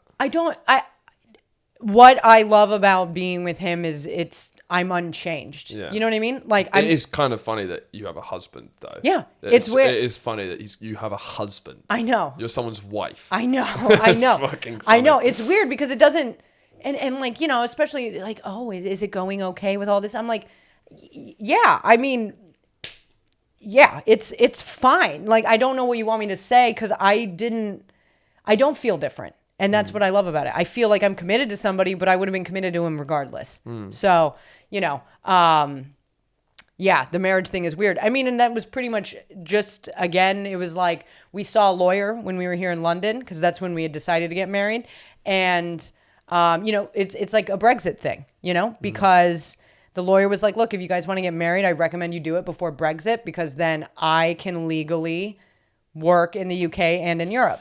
What's amazing about these sort of interlinking stories is that they're so tied to all the mad shit that's happening in the world, like Yeah. Brexit, coronavirus. Like, it's such a... All of the personal stuff you're going through is so... You're being pulled about by all of the biggest major world events and having a serious effect on your future and life. I mean, Brexit was something I didn't know what it was. Sure. Even when I was here in February, I did not. And you could also see on the news that nor did any of us really understand what it was. Right. And so that was pretty much the catalyst. Like, otherwise, would we have ever gotten married? I mean, if we didn't live in other countries. Yeah, but it feels like it's the type of relationship where whether you're married or not, it doesn't really make much difference. Yeah, we're just. So you might as well. Yeah, exactly. And so we were gonna do it. So then in Australia, we were like, well, fuck. We both agreed. We were like, we will not be separated during this like global pandemic. Period. Like. And however, well, and that's what I mean. So we were like, we'll get married and that will sort of further solidify that, because we were like, it was really up in the air where we were going to go. You know what I mean? I was like, are we going to New York? New York doesn't seem to exist anymore. I have an apartment there that someone is renting my room. But are we going to go to London? You know, we didn't know. Like, it changed several times, like where we would go from Australia when the borders opened up again and when flights went back down to a reasonable amount of money. I mean, when they actually were allowing people to leave, flights were like anywhere between $5,000 and $10,000. Oh my God. So we were crippling. Like, yeah, and I was like, we can't, no, like, I'm not going to go broke leaving here because I'm already going broke here, like, both of our savings, because of the exchange rate, went further in Australia. Okay. You know what I mean? So I was like, and you know, Mark worked there, even though he did construction because he used to work there. So he had a TFN number. And like, you know, at this point, we're out of that country and like whatever, but he paid taxes, but he didn't have a working visa. And it's like, what are we meant to fucking do? You know, like, so technically that was the thing, but. So just to kind of focus on what were just the days like? Well, so once he started going to work, like before he started going to work, they were pretty sad. You know, they were sad, but we were with each other. We'd go on really long walks and just look at the closed city, you know, because Melbourne was under stage 3 from like March until June, which meant you could go out for walks. And it's still, just remind, it's not summer. It's not summer. So now it's cold. Yeah. Now it's cold. And so, I'm living in a tracksuit. You managed to miss the summer, complete summer. Yeah, no summer. Yeah. No summer at all. You literally followed the winter around the globe. Yeah, no, because I'm back now for winter. So there's no summer, and so we're going on walks. But then Mark got a job, and we're now living in this new house with this couple that, like, I think the part that I struggled with them is, like, I couldn't engage with them in a real way. Because, you know, she told me this very personal... And you think this really shifted the relationship from that, her telling you this really personal thing? Well, for me, I'm like, I will talk about anything at any time and whatever. Sure. And, like, I would like to be like, hey, now that I've lived with you guys for 3.5 months, I do think... I have some notes. Yeah, exactly. I think you should break up. And then if you come back around, then maybe it was meant to be. But it seems like your relationship is fucking dead. And the dude, as nice as he was it like, an adult know-it-all. He is somebody who like one time said, I have no interest in politics. I don't know who that politician is. His response was, oh, you don't know who he is? And then just rattling off. And I'm like, you're not listening to me. Like I'm a fan of music. He talked about music in a way that made me never want to hear music again. Like, he had bad taste. I know completely what you mean. Yeah. So I'm living with people. But you said something that was sorry to interrupt you, but you said something that was really interesting, which is what was so fascinating about your situation for me, is that you said to me there is a way to be truly, completely grateful to someone and not like them. Yeah. Which is what is fascinating, is that you were fucked without them. Yeah. You owed them so much. Right. Yet, as people, you didn't connect with them at all. Right. Which is so confusing. Yeah. Like, it was weird because, like, on our wedding day, it felt like we connected with them. But really what it was we connected with the 2 other people who came over, who actually made our wedding really great. So... Who are they? Okay, so these are people who are like lifelong friends at this point. Amazing. And we're lucky. Like, so basically, our first week there, Mark had a friend that he knows from Cork from childhood who was living in Australia, and he was like, "Look, I'm gonna come say hi, but then we're fucking off to like New South Wales before the state borders shut." So we came over and we were like, "Do you know where we can buy ketamine?" And he was like, "Yeah, I know a guy." And Are you big ket users? yeah, we're big fans of ketamine. Big fans over all else. Do you have ket for your main course? No, for the. Would you just have ket? Yes. See, this is what I find interesting. I speak to a lot of people about this. It's like I like ket, but I like it as a sort of after dinner mint. It's like a nice way to kind of phase you, like wonk out a night.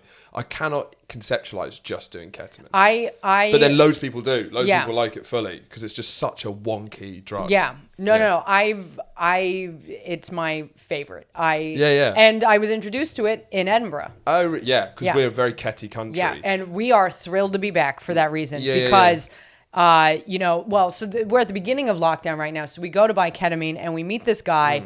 And he seems pretty wild, and, he's this Irish guy. He's been there, over a decade. He has this young Sri Lankan girlfriend. They're very much in love. And basically, the second time we went to buy ketamine was before our wedding, like a few days before our wedding. We went over there. And, I was prepared based on our first experience there. I was like, look, we're going to be there a couple hours. You'll have some beers, whatever. We were there 5 hours. We left there. Mark had an armful of his clothes because he was like, here, mate, like take these, like, wear these clothes. Like we're wearing his clothes, like Sultan pants, like, harem pants, like, and it's that kind of vibe. Yeah. Like, so we now own them. Yeah. We have 2 pairs of his pants that we wear around, the ket guy, the Australian ket guy. Yeah. Well, he's Irish, but living in Australia. And so we told him that night, but like then a few days later he invited us camping. We're like, no, look, we're getting married Monday. And he was like, we'll come. And so we're thinking, okay, how are we going to explain to these people that we're living with that this guy that we're like, that we barely know, but that we bought drugs for, like a drug dealer, is coming over with his young girlfriend to our wedding. But he came and he basically, it was 6 of us. We were one person over the legal amount of people to be there. But he made the wedding he made it fun. He got everybody around. He was like speeches, but the speeches were like literally, I know I just met you 4 weeks ago. Like that's amazing. And these are lifelong friends now, you think? Those 2 are 100%. They were the only respite in all of this. Yeah. Because we'd go over to his house. I mean, I've tried PCP now because of that guy. Because he ordered ketamine, but they sent him PCP. It's a really deep... It's like when you lose your virginity to someone, it's like you're always kind of a deep emotional connection. I think the saying, when someone gives you PCP for the first time, you're with them forever. Well, it's true. I mean... PCP, it was nothing anybody there wanted, but it was what he got. So it was what he had.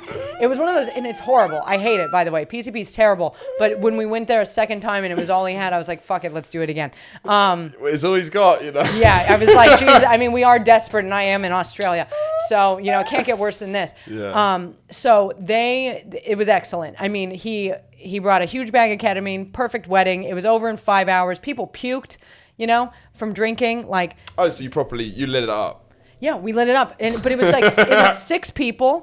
You know what I mean? The whole thing was finished by 9 p.m. Yeah. It was like the best wedding I've ever had, So that was... Everyone lived locally. Everyone lived locally, exactly, yeah. No destination wedding. So I think the difference between them and like the couple we're living with is like them you could connect with. Like they're real. They are who they are. The couple that we're living with, I don't know if it's just because they're so polite or so nice, but it was like, you're not going to have a real conversation. This is, because it's like, I think we're quite similar in some ways in the way that we're like, we're not mean, but we say what we think to a certain extent, is like that kind of thing. Yeah. And like I've always found it quite stressful when people are like the nice person, someone who's so nice. I really, because I don't have nothing to cling on to because I don't know what you think. I don't know where do we stand. Yes. Or people who don't like. I like opening conversation with like a self-deprecating remark, or like explaining something that's kind of almost immoral about you, or like opening that up. But when people are just so nice, no one's that nice, and it makes me feel... It gives you no room to like really understand them, which is confusing. Because they're still nice, but what does that mean? Well, because like the thing is like I know because she let it out what's going on with you, but we're never talking about that. It's all under the surface. Yeah. So it's all like we're going there trying to figure out like really just surfacey bullshit to talk about. Meanwhile, I'm like, look, I know I'm in your home and this is weird, but I'm like quite literally going through one of the hardest things in my life, and I've smoked meth and been sent away and all that shit. I'm like, okay, you threw in the meth part, but let's go. But I'm like, my career is like effectively over. I'm 10,000 miles away. As far away as you could be. Yeah. I, from anything I've known, I've got married, you know, which is great. That's a bonus. But I'm like, you know, in my apartment in New York, the guy's just told me, who's renting my room, that he can't pay me June rent on June 1st. He's telling me this. You know what I mean? I'm going through all this stuff that like I'm talking to them about, but then there's no real back and forth, you know, like there's no real connection there. So they're like, they're not actively listening. They're just kind of taking the words in. It's not like... Yeah, and they're not sharing what they're going through. You know what I mean? Mm-hmm. Because it's like, I think they're busy lying to themselves. Like, I've observed it, and I'm like... And so still, after 6 months, you really felt there was still complete walls up. Well, we moved after 4 months. So basically... So, like, the thing is, so she threw a party. Mm-hmm. Okay, so she threw a party that she was not supposed to throw. And we know this because we got home from a dinner that had the amount of people you were allowed to have, and this rager is going on, and there's women screaming to Rihanna on the roof. Sure. So it's like not even a fun party. It's like it's like my personal nightmare. And like, look, I need to white girl wasted collectively. Yes, and I need to emphasize like this woman, you know, she's this French woman was very generous, like. She tried, but there's some level of, I don't know, social anxiety or you're dealing with socially anxious people. Like I'm a little socially anxious, Mark's socially, but like that made it weird to connect with her. Like when I was alone with her all day, you know what I mean? Like awkward. It was always awkward, and it started becoming stressful to like go into the kitchen. It's literally my nightmare. Yeah, is where you live. Yes, being with someone who it's like small talk at a dinner party. Yeah, it'd be no escape. Anxiety to even go to the kitchen. Just so, because you can't bear to be like, hello, how, just that whole dance. Yeah, because we're not really relating. God, it's honestly, it makes me feel so uncomfortable. But then I'm sitting here and I'm like, this isn't even my home, so I really have no right to feel awkward. You're because grateful, and that's the other thing, because you have to be grateful because they've helped you out, but then also present and day to day, you can't hold that forever. And then I'm sitting here thinking about how I have an entire apartment in New York that I've spent 15 years building with my things in it. You know, like I'm a human, but here I am like a grub in this home, like taking like what, you know, you'll give me. And like she's working from home, so like she wouldn't tell me when she was on Zoom calls. So sometimes I'd go into the kitchen and she'd turn around and I'd be like, oh fuck, and I just leave.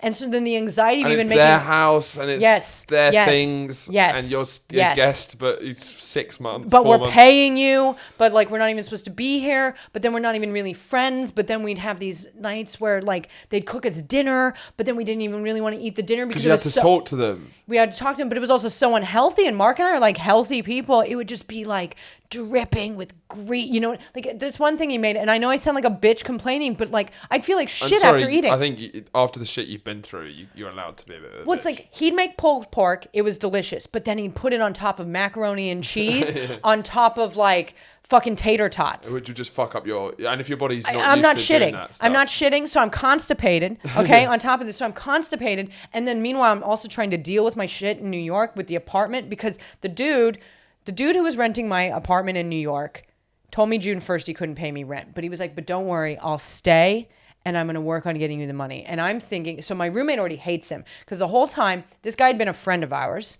okay? But the moment he moved in, he was late paying me rent every month except for 2 months. So it was a struggle to get money out of him. His girlfriend was over 24/7. He wasn't helping clean. So my roommate's telling me all this.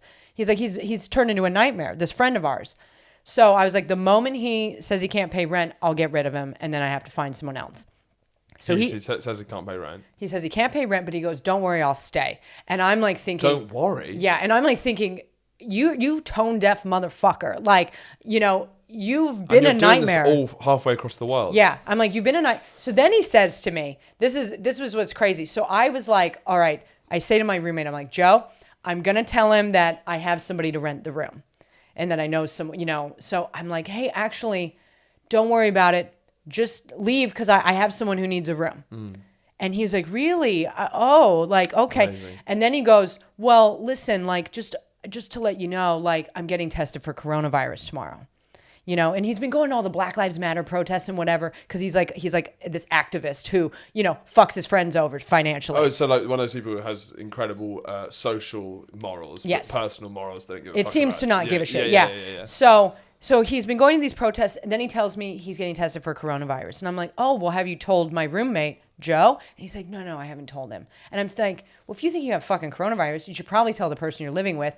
But then I'm also sitting here thinking, like, if you think you have coronavirus, but you're going to these protests, you're a fucking asshole. But if you are just lying about thinking you have coronavirus so you can like stay in this apartment, you're also a fucking asshole. So either way, you're a fucking asshole, you know? That's clear. So I was like, look, I don't know what to tell you. You're probably going to have to quarantine somewhere else because I have someone who's going to take the room and I can't afford. So he leaves. I don't have someone else take the room. From halfway around the world, I had to find somebody to pack my shit and move my shit into storage so the room was more rentable because it was all supposed to be temporary anyway, So I had to pay all that money. To organize that shit. From Australia. So I'm doing this in the middle of the night in this home of people that, The time difference is just killer. Yeah, so I'm not sleeping. I'm not sleeping anyway. Because just the anxiety. Anxiety, financial anxiety, just general anxiety, like the whole thing. Because I'm like, I'm living. As well. Well, then when I am awake, I have nothing to do. I don't have any friends. I don't have anyone to talk to. You know what I mean? Like Mark's at work. I can't talk to this girl that I live with because we're not having real conversations. She's not your friend. Like I'm telling them what's going on with me, but even then it's kind of like, and like, look, like this was a gesture she made, which was like, to give you an idea. I made this joke. I was like, look, I've been in Australia, 4 months. I haven't even seen a fucking koala. So she was like, oh, I think this was when restrictions had eased for a brief period of time. Yeah. She was like, oh, I think the animal sanctuary just opened. I'll book. Do you want to go tomorrow? Blah, blah, blah. I'll book 4 tickets. And I really wanted to be like, no, I don't want to go tomorrow. Like, I don't want to. It was a joke. I want to sort this out. But then she books 4 tickets. So then Mark and I feel like we're obligated to go to this animal sanctuary. So this girl who's trying to help us in a way that's not helpful at all. Yeah. And, so once again, you need to be great. Thanks for buying these tickets. You have to be grateful for something that is not ideal. Which is exactly. And so she has this party, right, at this point. So she has a party. We get there. It's a fucking nightmare. This is the drunk white girl Rihanna party. Yeah. And we go, and she had told me about this man who had rented the room before us when we were moving house. She says, the guy who rented the room before you, he became a friend of mine, and my boyfriend, accused me of cheating with him. Okay. And he really doesn't like him. And, we didn't cheat, but he was sort of the catalyst to me maybe realizing I'm not. She brought up again. This was the only other time. It was the day we were moving house. So she remembers that Yes. Which is what's crazy. Because when you told her first time that, it's like maybe she did that and she was like, No. So she remembers. She remembers I know. So then, and this is where I'm sitting here and I'm like, we could literally talk every day if you want. I'll talk to you about all of this in a real way every day. But the fact is you're only bringing up very randomly, very specifically, like, and then we're never talking about it again. She's got it all held up, and occasionally when she's drunk or in a moment of like spontaneousness, it's just going to come out, and it always come out weirdly. It always comes out weirdly, and that weird energy that she had is in the house at all times. And then I'm like trying to deal with it because I'm like, and now I'm feeling like too, even trying to interact with her. Like she wanted to go to a store one time, so I went with her. I was like, I'll go to the store with you. This is just the way she drove was insane. And this is the first time you've been in the car with her? No, that was the But the way she drove made you feel like she learned to drive there. And I'm going to say this because I feel like this sort of is how she is. When she had to drive into their driveway, essentially, you had to make a turn where there were 2 poles. Fine. So she said to me, hey, will you look in the window and make sure I'm not going to hit a pole? So I look in the rear view side window, and I'm like, if you turn, the mirror will clear the pole. And I don't drive. She knows I don't drive. I've never learned to drive. I don't know how. And what she does then is she fucking guns it and turns so fast that the mirror's fine, but the rest of the car scrapes on the side of the pole. And I go, oh my God, and then she goes, oh, and I was like, look, I'm sorry. I figured if the mirror, which sticks out from the car, clears the pole, the rest of the car would clear the pole. I also am like, why did you turn? And then I was like, I'm so sorry. Now the car was pretty beat up. So I get out to look at it and she goes, look, it's fine. But the whole thing was so manic and crazy. You're not talking openly about it. So it's even more intense that something crazy like that's happening. You're still in a small talk around it. Yes, it's small talk around it. And then I went inside and I'm like, hello, Mark, so I'm just like, I'm feeling crazy. So then she has this party. So when she got drunk, she would be very nice, like, bubbly. And felt more like, okay, maybe we're connecting. So she had told me about this guy who had rented the room, who her boyfriend accused her of cheating on him with. She throws this party that she was not supposed to have. We come home, this rager's happening. We're like, what the fuck? But we're also like, not our house, not our rules. Hopefully the cops aren't called because this isn't supposed to be happening. Oh, when you say not supposed to, you mean coronavirus-wise? Coronavirus-wise, yes. Coronavirus-wise, there is not supposed to be. 5 people were allowed in the house at a time. There are about 18 people here. Oh, okay. So really properly. Yeah. And they're on the roof screaming to Rihanna. So I'm like sitting here thinking like, this isn't my house and they're not my rules, but I'm like, not only is this like a shitty party to get caught, at, but like irresponsible. It's not worth it. So this guy approaches me and I'm in the party and I'm like, I don't see her boyfriend there. So I guess he'd gone to his cousin's to watch football. And then this guy approaches me and he's like, oh, you guys are the comedians who are renting the room. I rented the room before you guys. So I'm like, holy shit. This motherfucker, this dude that she told me her boyfriend has accused her of cheating on him with is at this party and her boyfriend's not here. And I'm like, this is totally psychotic. Like I'm sitting here, if somebody did that to me, I would break up with them. Like if her boyfriend had any balls after that, I would be like, this is over. You've disrespected me by not only throwing a party you shouldn't have, during these restrictions, but by inviting this guy, because the party went till 5 a.m. and at some point, I didn't know they could lit it up like that, though. Well, that's the thing. This was the most interesting thing about both of them is that this party that happened that she invited this guy to, With any drugs? I'm Adderall, I heard. Oh, okay. Yeah. So no, okay. Whatever. So her boyfriend comes home at some point and tries to sleep through this, but it's loud. I can't sleep. The boyfriend comes home. He comes home, I guess tries to go to bed. He must have at some point, because at 5 a.m. he comes out, shuts off the power. I know this because the TV went off in my room. And then turns it back on and said, you guys are taking the piss. It's 5 a.m. Go home. And then the dude, Jack was his name, so whatever, because it gets confusing with the guy and the girl, whatever, screams from upstairs. The guy that he accused her of cheating on him with. He goes, oh, fucking prick. Like, and I'm sitting here and I'm like, she's either, like, is she passed out drunk or what? Like, and when he leaves, he, like, says to the bedroom door that the boyfriend's in, bye, Liam. And I'm like, your relationship is over. If you're inviting a guy who's disrespecting your boyfriend to this party. In his house. In his own home.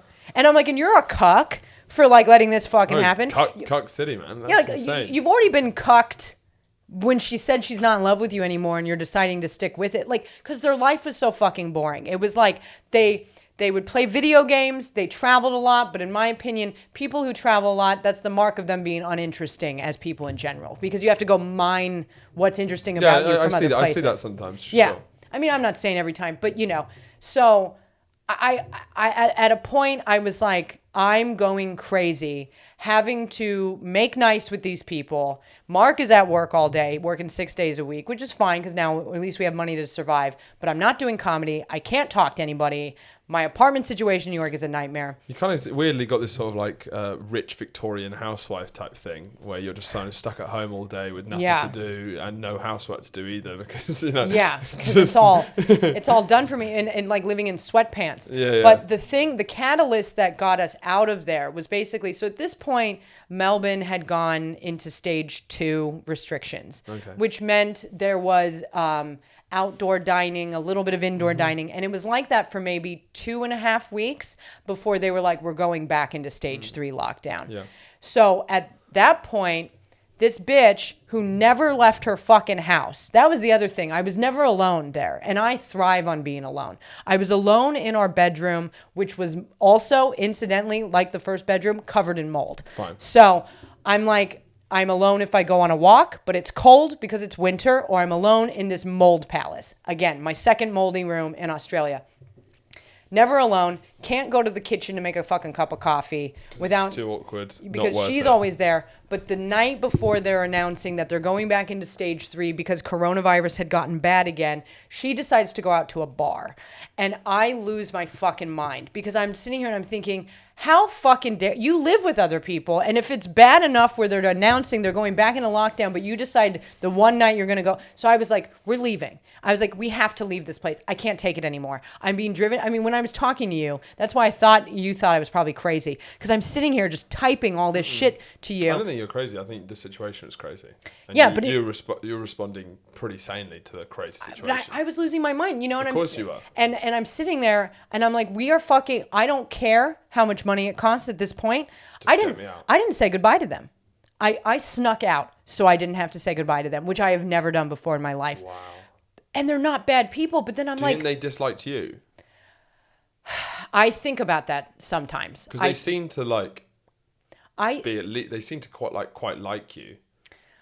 I think they are so out of touch with themselves to have an actual opinion.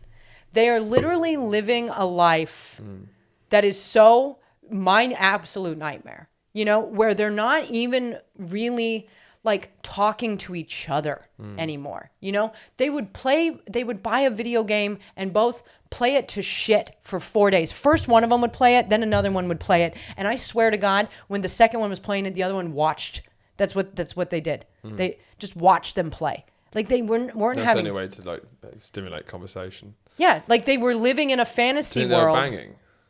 Absolutely not. Well, no, Maybe after the video game. Right. She made a comment that she'd been trying to, like, as a joke, which we all know is just based on truth, you know, that she had been avoiding sex for years, you know, like, and he wasn't exactly attractive. I mean, he, like, literally said to us, oh, yeah, I mean, even if I did work out, I would just look the same. And I'm like, you're lying. You just want a reason to be fat. And that's fine. Be fat. I don't care. But, like, I can't, I'm, like, healthy and whatever. So that's not even where this ends. Was this rambly? It feels very rambly. It's hard to organize these thoughts. The reason we're doing this podcast is so you can have the preliminary, get it out somewhere. Yeah. You'll be able to think and organize how you actually feel about this. It's going to take a long time. But I think I only really want you to come in here to just try and get out what the fuck's been happening. Well, because that, you know... Yeah, like we called them the Jonases. We called them Jonas 1 and Jonas 2 in private, you know. Is that their surname? No. What, like the Jonas Brothers? It's like the Jonas Brothers. And then when that guy Jack came around, that was the third Jonas. Nice, yeah. Nice. You know, when we left there, we were like, it could only improve from here. But the thing was, it was like within 2 weeks of us leaving their house is when Melbourne went into a state of disaster. And then, so from a state of emergency to a state of disaster, and then they implemented the 8 p.m. curfew and it became like a military state. A police state. Police state, yeah. So even though we were free of them, which I thought nothing could get like worse, it became absolutely like torturous to continue living there because it was like. You sit here and you think like the rest of the world is doing the same thing, but I started realizing like, no, the rest of the world is not doing the same thing. Like New York is slowly opening. Yeah, London was open. Yeah. By then. And then it started being like, you're going crazy because I almost having them to focus on and hate gave me something to do. And then once I removed them from the equation and like watching them and judging them, situation really it set in to be like, my days are so empty. Like they were already empty because Mark had work to go to, but then his work was taken away because they limited capacity to 25% at construction sites. And then all other businesses closed. So he finally got a taste of what I've been dealing with. Was Mark just generally, he was probably a bit happy because he had something to do. So, right. Yeah. So he was kind of... He's a quite chilled out guy in general. He's chilled out and he could hear what I was saying, but I think... truly understand. He thought because I was saying to him during it, I was like, listen to me. I'm telling you this because I say what I mean. I'm losing my mind. Like, I was like, so you think I'm crazy? I'm telling you, I'm starting to go crazy. I have nothing to fill my days. These people are offensive. The way they live is offensive to me. And then I'm conflicted because I want to be grateful to them, but I hate them. And I have no real connection to like anything anymore. You know, my former life is like gone. But once his work was taken away, one night he drank like 12 beers, like an entire thing. And he was like, I understand now, you know? And I was like, thank you. Like, because it's been months on end of me having these days of like, that were absolutely meaningless. Like just so like. But what's extraordinary is what you and Mark, you still kind of don't know each other that well at all. And then now we do. Now you do. Yeah. But your view on it is that it was, I mean, it at least showed that you guys, you know, are probably very good for each other. That would, if there was any real cracks in your relationship, right, this would be what would show them up. Yeah. I mean, if there was any honeymoon glow, phase, right, this would have blown that up, and you'd know the real person. Like, you've been through the ringer, and you've made it out the other side, so that's pretty good. Right. Yeah. I mean, but that part became, see, when everyone else in the world was locked down, it's kind of fine because you're like, well, if I can't do stand-up comedy, no one else can. That was it. That was the beginning of lockdown. I was fine. I was all right with. I focused on the podcast. I did my own stuff. But as soon as it started, like we just touched me. As soon as it started opening up for everyone else, then all the shit came back. I should be doing more. As soon as you can do something about it, then the stress comes in. Well, and when I really started, I have to pee really bad. That's fine. Can I pee quickly? Yeah. I need to pee as well. The thing about the stage 4 restrictions in Melbourne was like nowhere else in the world has those restrictions except for Chile. Okay, and Chile. So just to give you an idea, you're not allowed out for more than an hour a day. One person is allowed to go to the grocery store once a day. You're not allowed to meet up with people from other households. You period. There are police in the streets asking you if you are out for one of the 4 legal reasons you can be out, which is to go to work, to go to the grocery store, to get care, or there's one, or to do your like 1 hour of exercise. At 8 p.m. there's a curfew until 5 a.m. Yeah. So you're not allowed outside, you know? And once I started existing under those restrictions, I probably became more American than I've ever been before. Because I'm sitting the here. The freedom aspect. Like I'm sitting here and I'm thinking, look, and like, I think, the thing that I think I want to make clear, because I've been sort of vocal about this, like on my Instagram since I got out, because I had to live in this, is like, I'm all about wearing a mask and protecting people and, doing, I guess, what makes sense. But there were like, at the time when this was happening, the most cases they had a day, I think at one point was like 140. And then it went down to like 45 and then 30. And it's dropping, but it's also like, if you look at the charts, Australia has never it's come close, to anybody. Yeah. And this was just in the state of Victoria. And why do you think they were being so totalitarian about it? I don't know.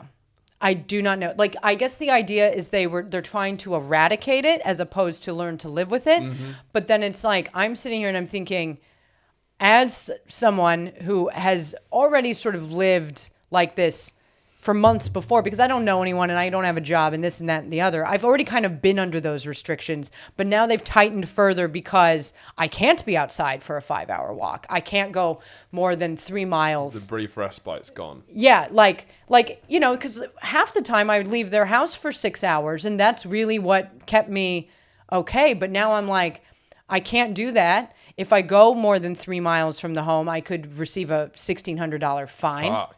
Yeah.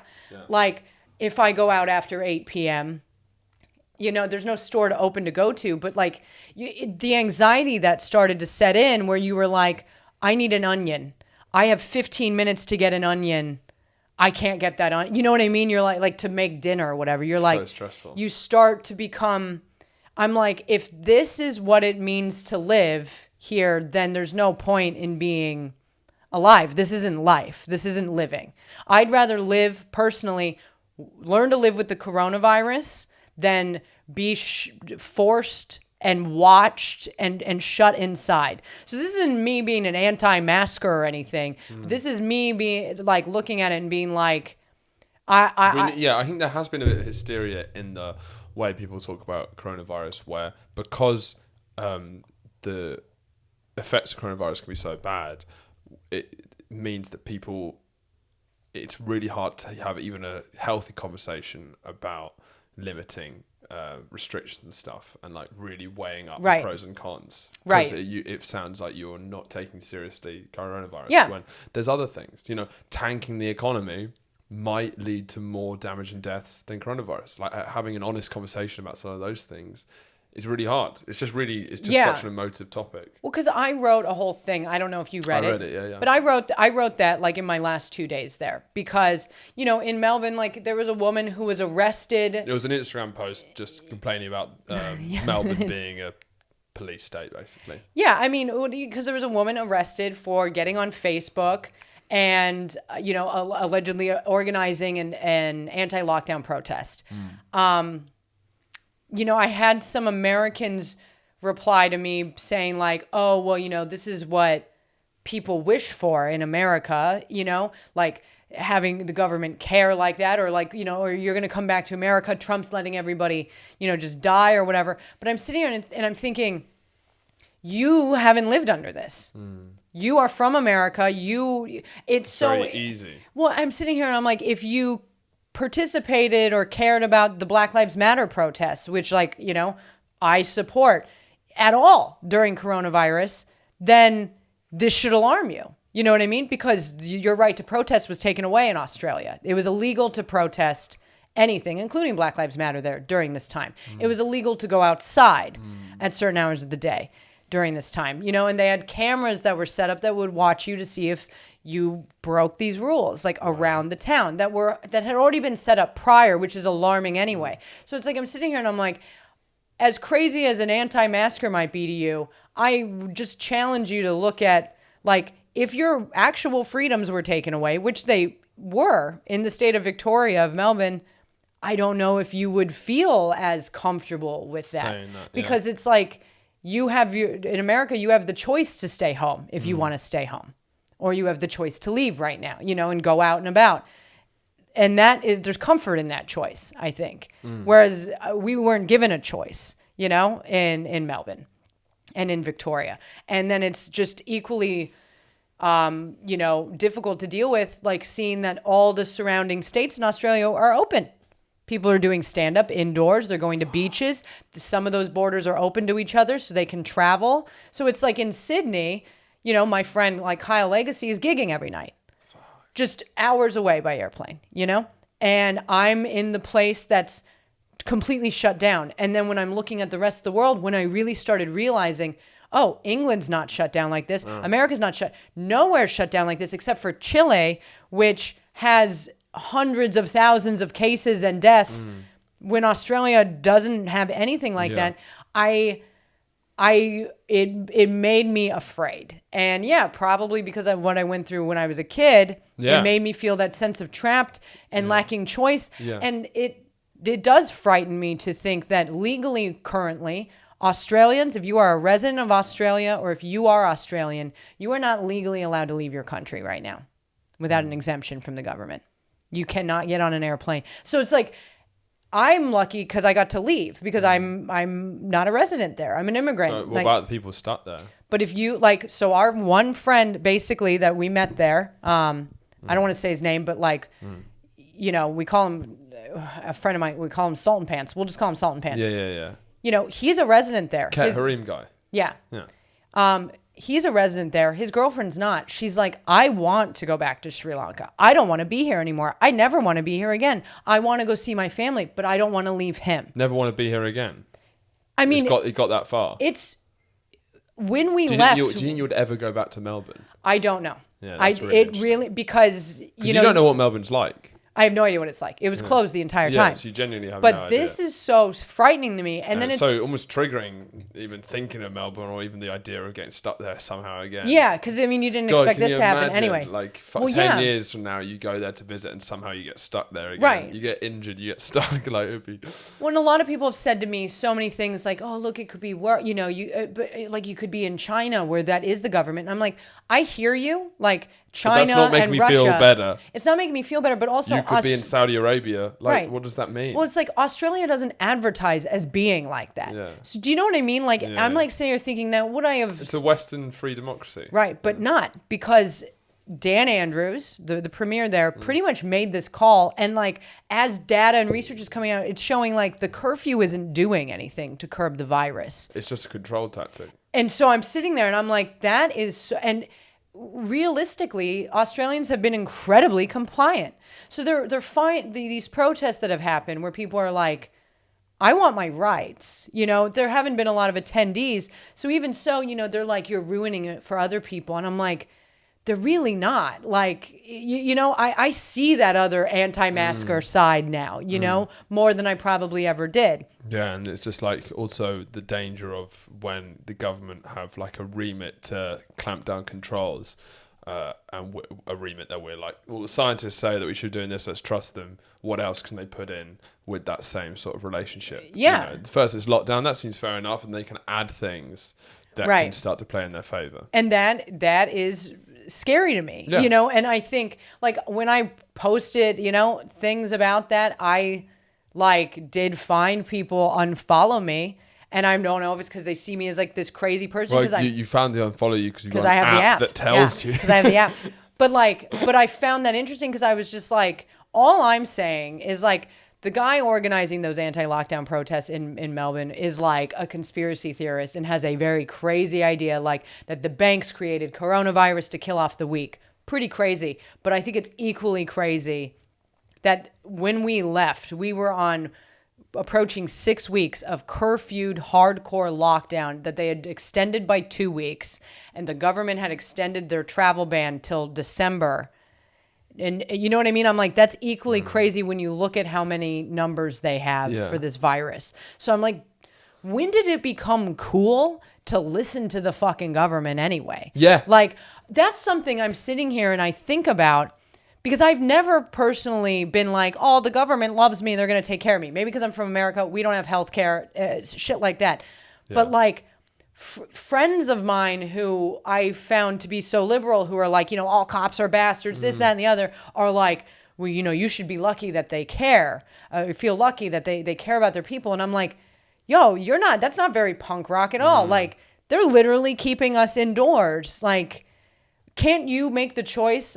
Can't you be allowed the freedom to make the choice for yourself? I'm not going to go outside because I'm concerned about the virus and about my fellow man. Or when I go outside, I'll wear a mask because I'm going to, put my best foot forward to care about people, rather than have the government tell you what you can and cannot do in terms of moving about freely in your day to day.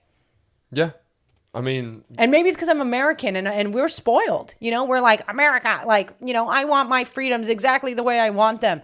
And I'm willing to admit that. I'm willing to admit I see that now in myself, but I found you also can, appreciate the freedoms and not take them for granted, maybe. Well, and that's why flying back here where they don't give a fuck, I'm like, thank you. Like the United Kingdom is a nice, happy medium. It's like, nobody's giving a fuck, but there's still free healthcare. I like being trusted to make a choice that's right for me.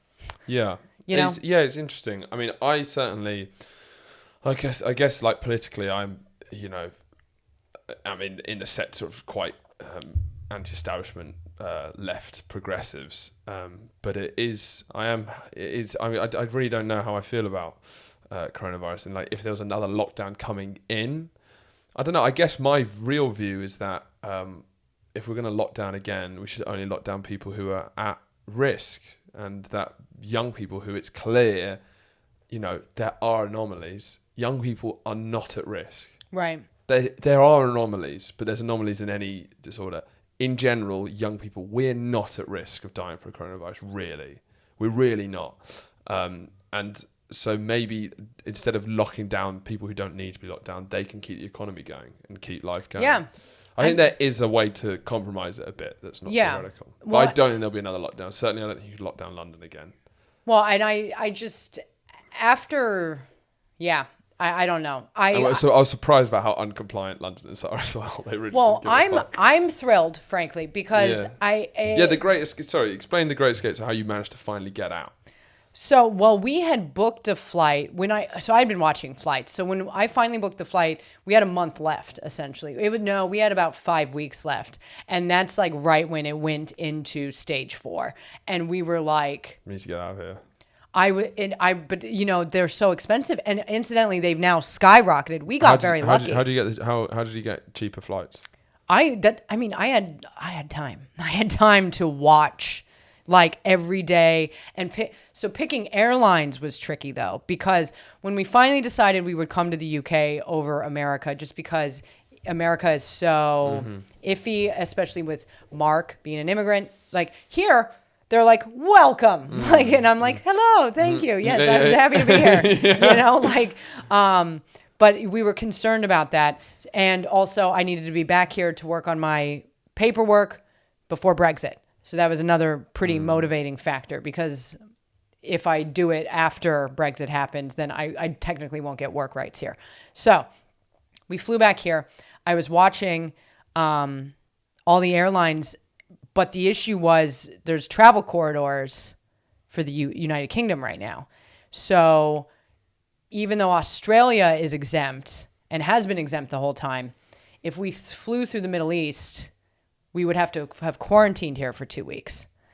So I had to find flights that would fly through a exempt country, Hong Kong. So I took a risk on Cathay Pacific, which ended up paying off, because if we had taken any other airline, we would have needed a negative COVID test before boarding, and still quarantine for 2 weeks just to transit through like Doha, right? Yeah. So I watched that ship for a long time, and nobody was booking Cathay. Everybody was booking Qatar, because that was having the success rate of getting people out of Australia, the highest one.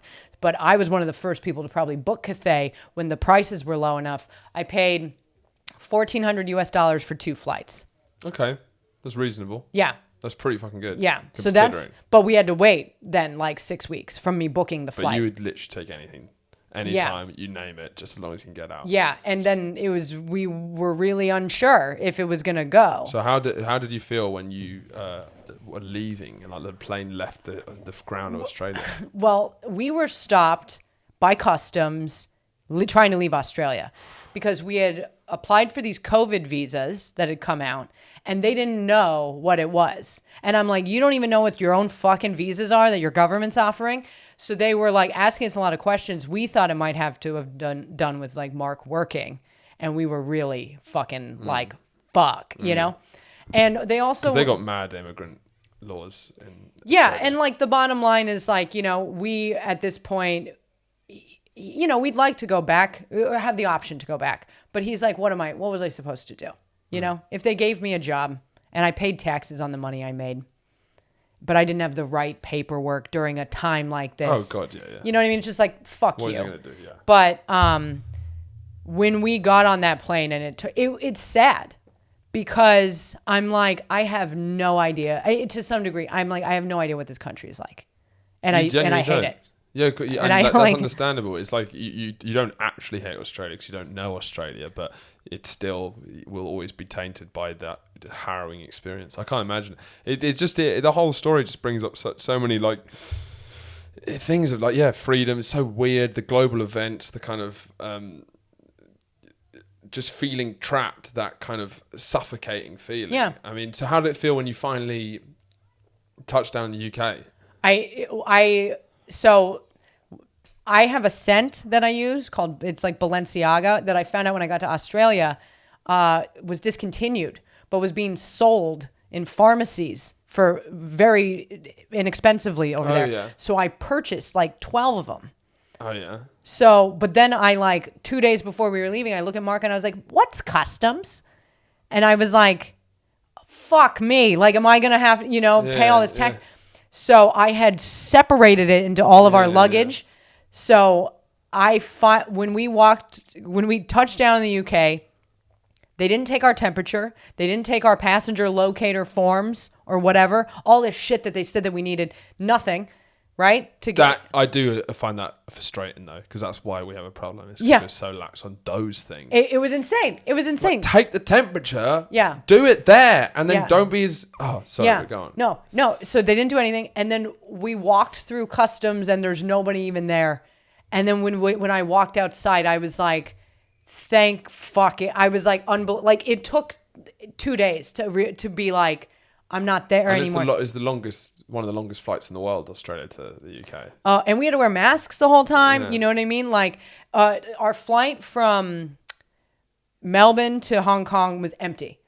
And then the flight from Hong Kong to London, full. Completely full. Like, no social distancing, none of that shit. It was packed. It was actually really overwhelming. Fortunately, our one friend had given us each half an Ambien, so we were knocked out. Nice. Yeah, it was nice. But it was weird leaving, because it's like there's so many hopes and dreams that were attached to that trip that, like, the whole time, every day when I was waking up, I was like, that's not happening. Yeah.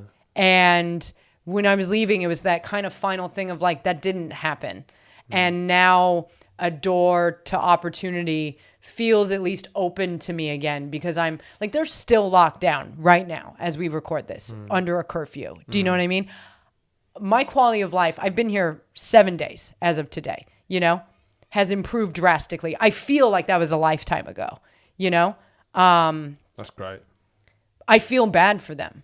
It's unlike anything I've ever experienced. And when I wrote that post, I had multiple people who I either knew loosely or didn't know reach out and go, can I share this?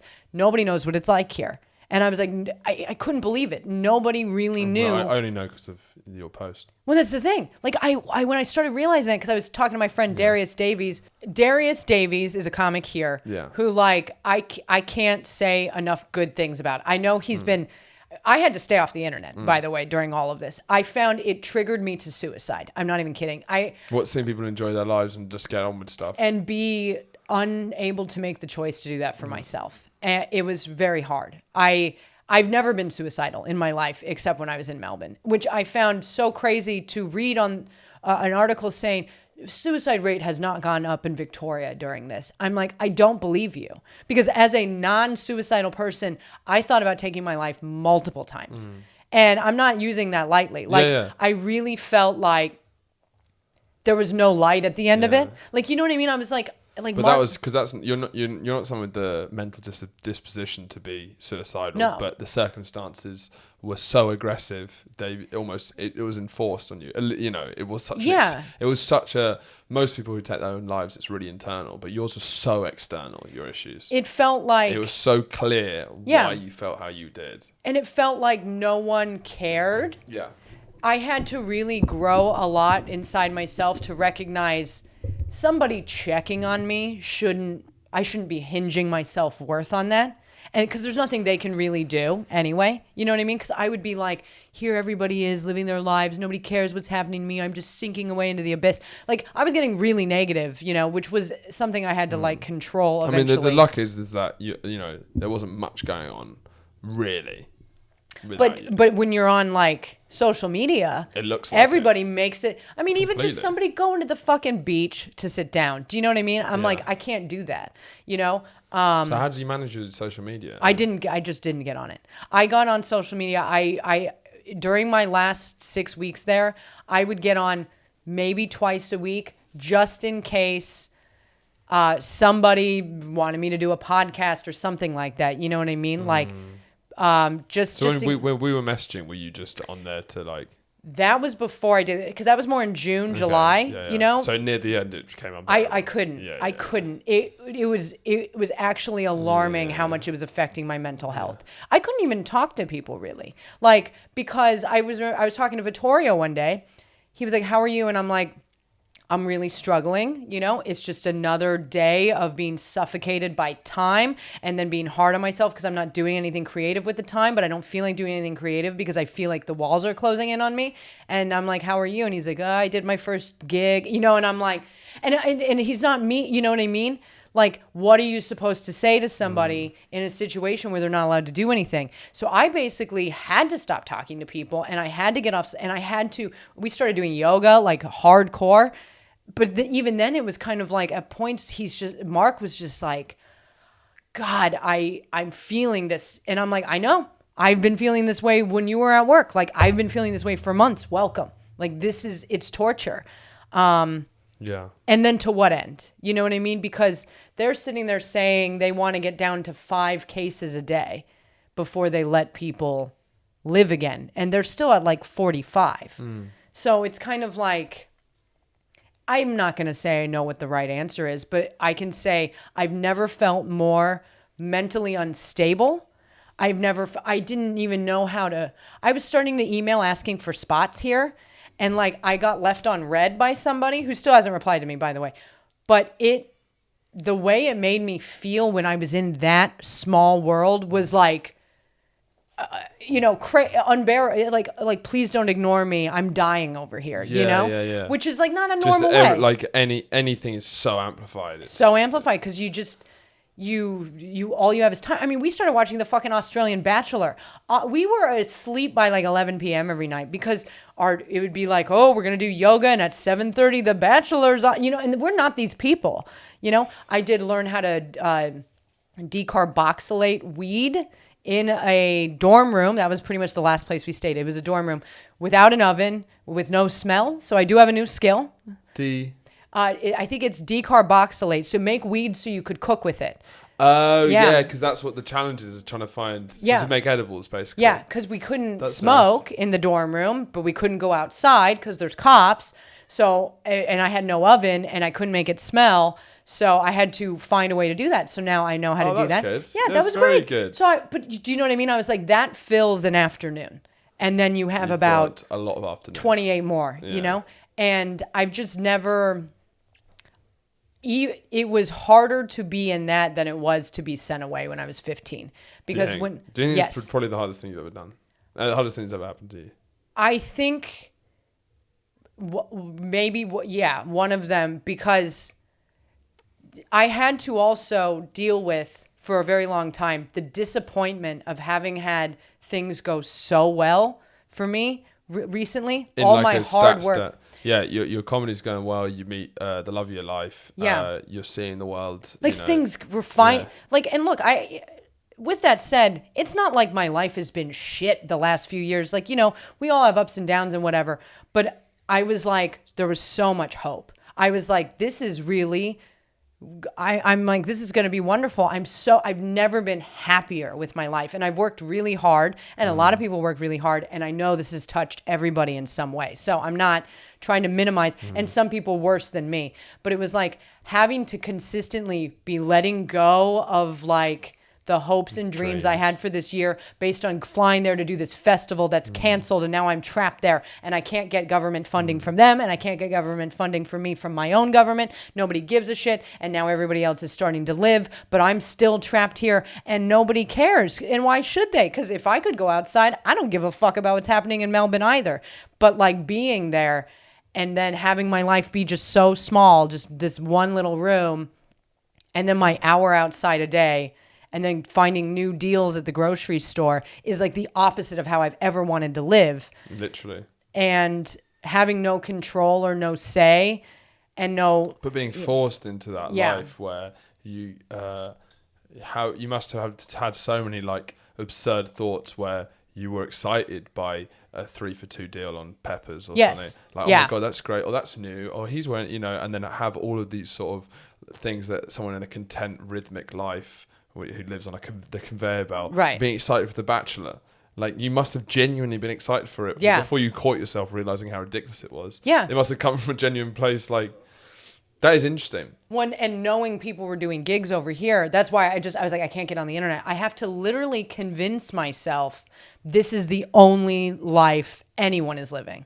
Because if I think about anybody doing anything else, it's going to make me crazy because I hate this. So what have you done since coming back? What have you done? I'm just like thrilled. I can imagine. What kind of things? Have you gone out to eat? We went to a Wetherspoons. That was the first place we went. This is the first spoons you've gone to? It was the first one for me, not for Mark. Do you know about what the Wetherspoons is? Do you understand the yes. institution that is the yes. Wetherspoons? Yes. Great. So that was our first meal out. So that was really funny. We ate outside anyway, but like we went into the restaurant and we had masks on because we were like, we're coming from Melbourne, where it's illegal to be out without a mask, period. Yeah. So we were like, okay, we'll wear our masks. And everybody's maskless looking at us like we're the freaks. So we were like, we'll just take off the mask. Like, it's fine. I've gotten my hair cut, which I looked like a witch. I had no idea. I looked like a witch because I hadn't had my hair cut since January. Yeah. So I got my hair cut. Looks great. Thank you. I was like bangs, of course, because that's what every woman does during trauma. It's like the caterpillar's given birth now. Finally. Yes. Yeah. I've done comedy inside. I didn't. That must be surreal. Just going to one of the best clubs in the country. Yeah. Almost a week after you arrived. I mean, that was my first gig back. Amazing. To be fair, I did one gig in Melbourne in that brief period where it was open. That's when I messaged you. Yeah. It was open. But yeah, like I was kind of nervous, but like, it was my first gig back in 6 months. It's mortifying to do it at a club like that. Yeah. Cause you're like, can I just do this somewhere where I can feel very comfortable bombing if it happens? But the pressure, man. But like, this made me emotional this morning, but like, a girl sent me a message today and she was just like, hey, I saw you on Monday, like my first set back in 6 months. She's like, I saw you on Monday and I've been going through like a really difficult, like chronic depression. And it's the first time I've laughed in months. So I just wanted to say thank you. And I was like, cause like, I want to be like, look, I don't want to minimize your set, but can I tell you cause like you saying that to me from that set, like a set that I was terrified. Yeah.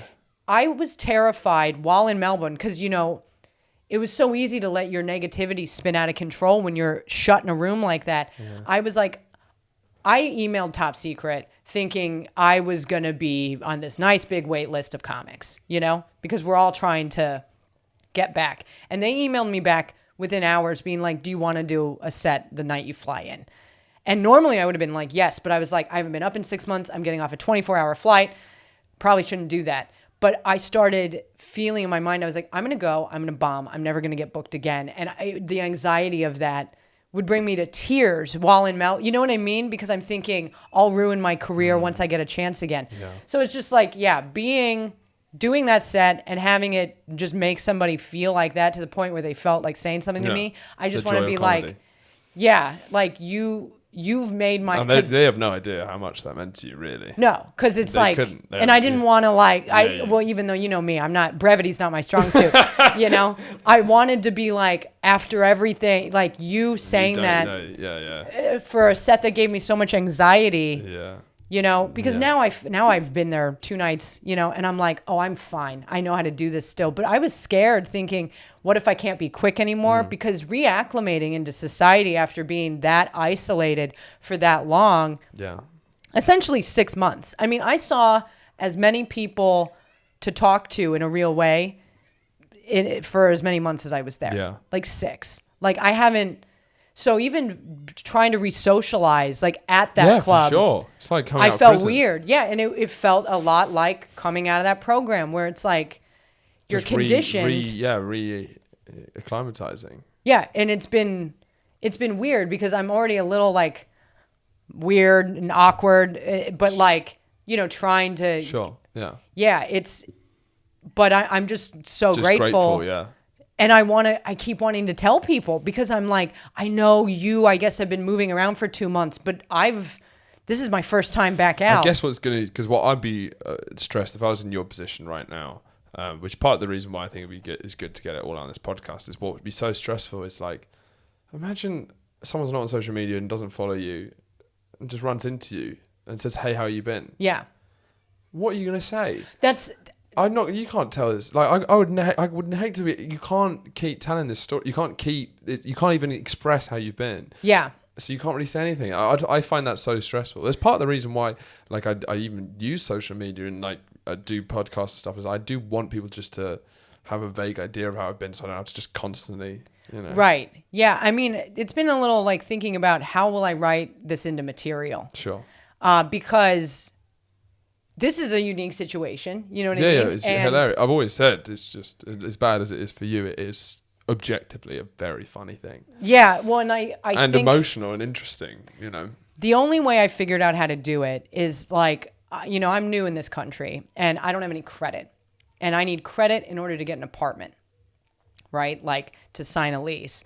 But I am a customer of American Express in America, and American Express offers a global transfer program where they take your credit history and credit score from America, and then they apply that to you in your new country, so then you can get a credit card easier, even though you have no credit. So I called them from Australia saying, "Hello, I'd like to apply for your American Express global transfer program." And they were like, "We need your card number." And I didn't have my card number because my card is in a safe in New York City that only I have the key to. So I had to order a new card and have it sent to Wimbledon, where I'm now living, and have him open it up and give me the number. So then I call and I'm like explaining that to them. I'm like, "Listen, here's my new card number, but I didn't have it originally because I'm currently in Australia, but I'm moving to the UK because I got married and I'll be there permanently, but I want to apply for your American Express global transfer program for the United Kingdom, and I'm going to be in Wimbledon, but I'm not currently there because I've been stuck in Australia for 6 months due to coronavirus. Can you help me?" And the woman on the phone, you just hear her go like her brain dials into, "We learned about fraud, in training," because they didn't believe me because it sounds so crazy, like saying, "I don't have my card. I need a new card. Here's my new card," and like whatever. And they helped me. So, American Express is there for you. And I was thinking maybe that's a way to relate it to people. Yeah. I don't know. You didn't laugh enough, so maybe not. But no. I think that what you're talking about, working that into material. Mm-hmm. Yeah, I think so, for sure. I mean, there's so... I think that definitely works as a tight way of doing it, because then you can also rattle off what's happened to you in a really quick way. Yeah. But there's so much there. There's a lot. There's just a breadth. But I guess the problem is over 10-minute sets is how to really explain, what's going without on. it sounding like therapy. It needs to be funny. Yeah. And like even like when we were sitting here, and also doing less is more, because the problem is because there's so many things. It's basically maybe I don't explain that how complex the relationship was. I'll simplify it and get the really juicy, funny bit of it. Right. And I mean, yeah, exactly. Because even when we were talking about the Jonases just now, I was like, that seems so far away and so uninteresting now. Even though at the time when I was saying it to you, I was like, this is pretty funny, and weird and whatever. It was, yeah. I certainly... I think it is just it's quite funny that it's happened to you personally as well. It's just very, really interesting. I think it could certainly, you could do like a traditional Edinburgh show about it. Yeah. Well, I just want to write a fucking... Just get something out. Book. But I struggle with like a crippling sense of my first draft needs to be a third draft, and it paralyzes me from writing. Sure. And I'm also like, how do I put all of this together? Do you know what I mean? From the fact, like, going back to like my dad having like, 4 other half brothers and sisters that I don't know, and leaving my mom for one of his patients, to then, moving, smoking meth, running away, getting sent to that place, going to New York, working at a sex dungeon, going to Edinburgh, changing my life, getting married, going to Australia for coronavirus. Yeah. Like, how do I do all of that? It's very overwhelming. And that's why it's like I sit here and I'm like, man, was this funny enough, or was it interesting enough, or what? This is the one of those fascinating podcasts I've ever done. It's so interesting. That's why I've got you on. It's just it's funny, interesting, heartbreaking. It's got everything in the story, and I think people would like to hear. I think people who've all been locked down, it's good to share stories of what extraordinary lockdowns were like, so people can conceptualize their own lockdowns. Because I certainly don't think I've heard enough kind of really strange tales of lockdown, and like also marrying someone over lockdown. Like I know loads of people who are kind of lots of my friends who are like going through tough times with relationships or like good times. They're just desperate to know what other people are doing in relationships, so they can know, is this normal, is this weird? And the thing is, everything's weird and everything's normal simultaneously. There's it doesn't exist anymore, right? But I think it's fascinating, and it's good to have you back. But what do you think your plans are, just to try and enjoy? I have furnished the room we are living in. Like, it's so nice to be like, I am home. Like, that's it. Like, you have no idea. I love everything looking beautiful. It is fully furnished. I own a ficus. You know what I mean? Like that. Yeah. Like I bought a 50-inch television. You know what I mean? Yeah. I was like, I live here now. Get me 2 bags of ketamine and like all the plants on the block. Like put them in the room. Linen bedding. All right, that's a new thing for me. I now do linen over cotton. That's great. I'm going to be in the UK, like, because I have to be to meet my, but like I already was. It's weird to have the life I've had for 15 years sort of like wrapped up, kind of outside of a real conscious decision. You know what I mean? Like, my apartment is still there. I need someone to rent that room because I signed a 2-year fucking lease in January. So we're almost up year 1, but the second year begins January for 2021. Yeah. My shit is still there. You know, I have a lot of stuff. I have a VHS collection, you know, and I'm going to need to go get rid of it. Yeah. But I feel very hopeful. Yeah. I was doing a lot of ketamine the other night, and sure. it felt it's because, by the way, like, drugs in Australia became harder to get in, right? Well, they're always hard. The coke prices are crazy in Australia. They went up because it got even harder due to the fact there's no flights coming in. Yeah, but like a gram in Australia is like the most expensive coke. Some of the most expensive coke. But it went up. It turned in. It was between 200 and 300, went up to 350. An ounce was $8,200. $8,200 for an ounce of cocaine there right now because of coronavirus. God. That's it's fucking crazy, right? Ketamine, you couldn't even get there, period. So it's like, I was doing most of this sober because I don't drink, you know? So you don't drink? I don't drink. Oh, really? I almost started multiple times again, but I stopped drinking last year. Yeah. Because you like it too much? I stopped before the Fringe because I wanted to just I wasn't having fun anymore. Okay. And I drink a lot when I drink. Okay, because there's 1 or 2 types. Yeah, no, I'm a binge drinker. But I just was really hungover when I was doing shows, and I found it hard. I was like, what am I doing? I'm not really doing comedy if I can't connect because I'm too fucking hungover. And then I stopped drinking, and then I was just going to do it for a month, and then I just never started again.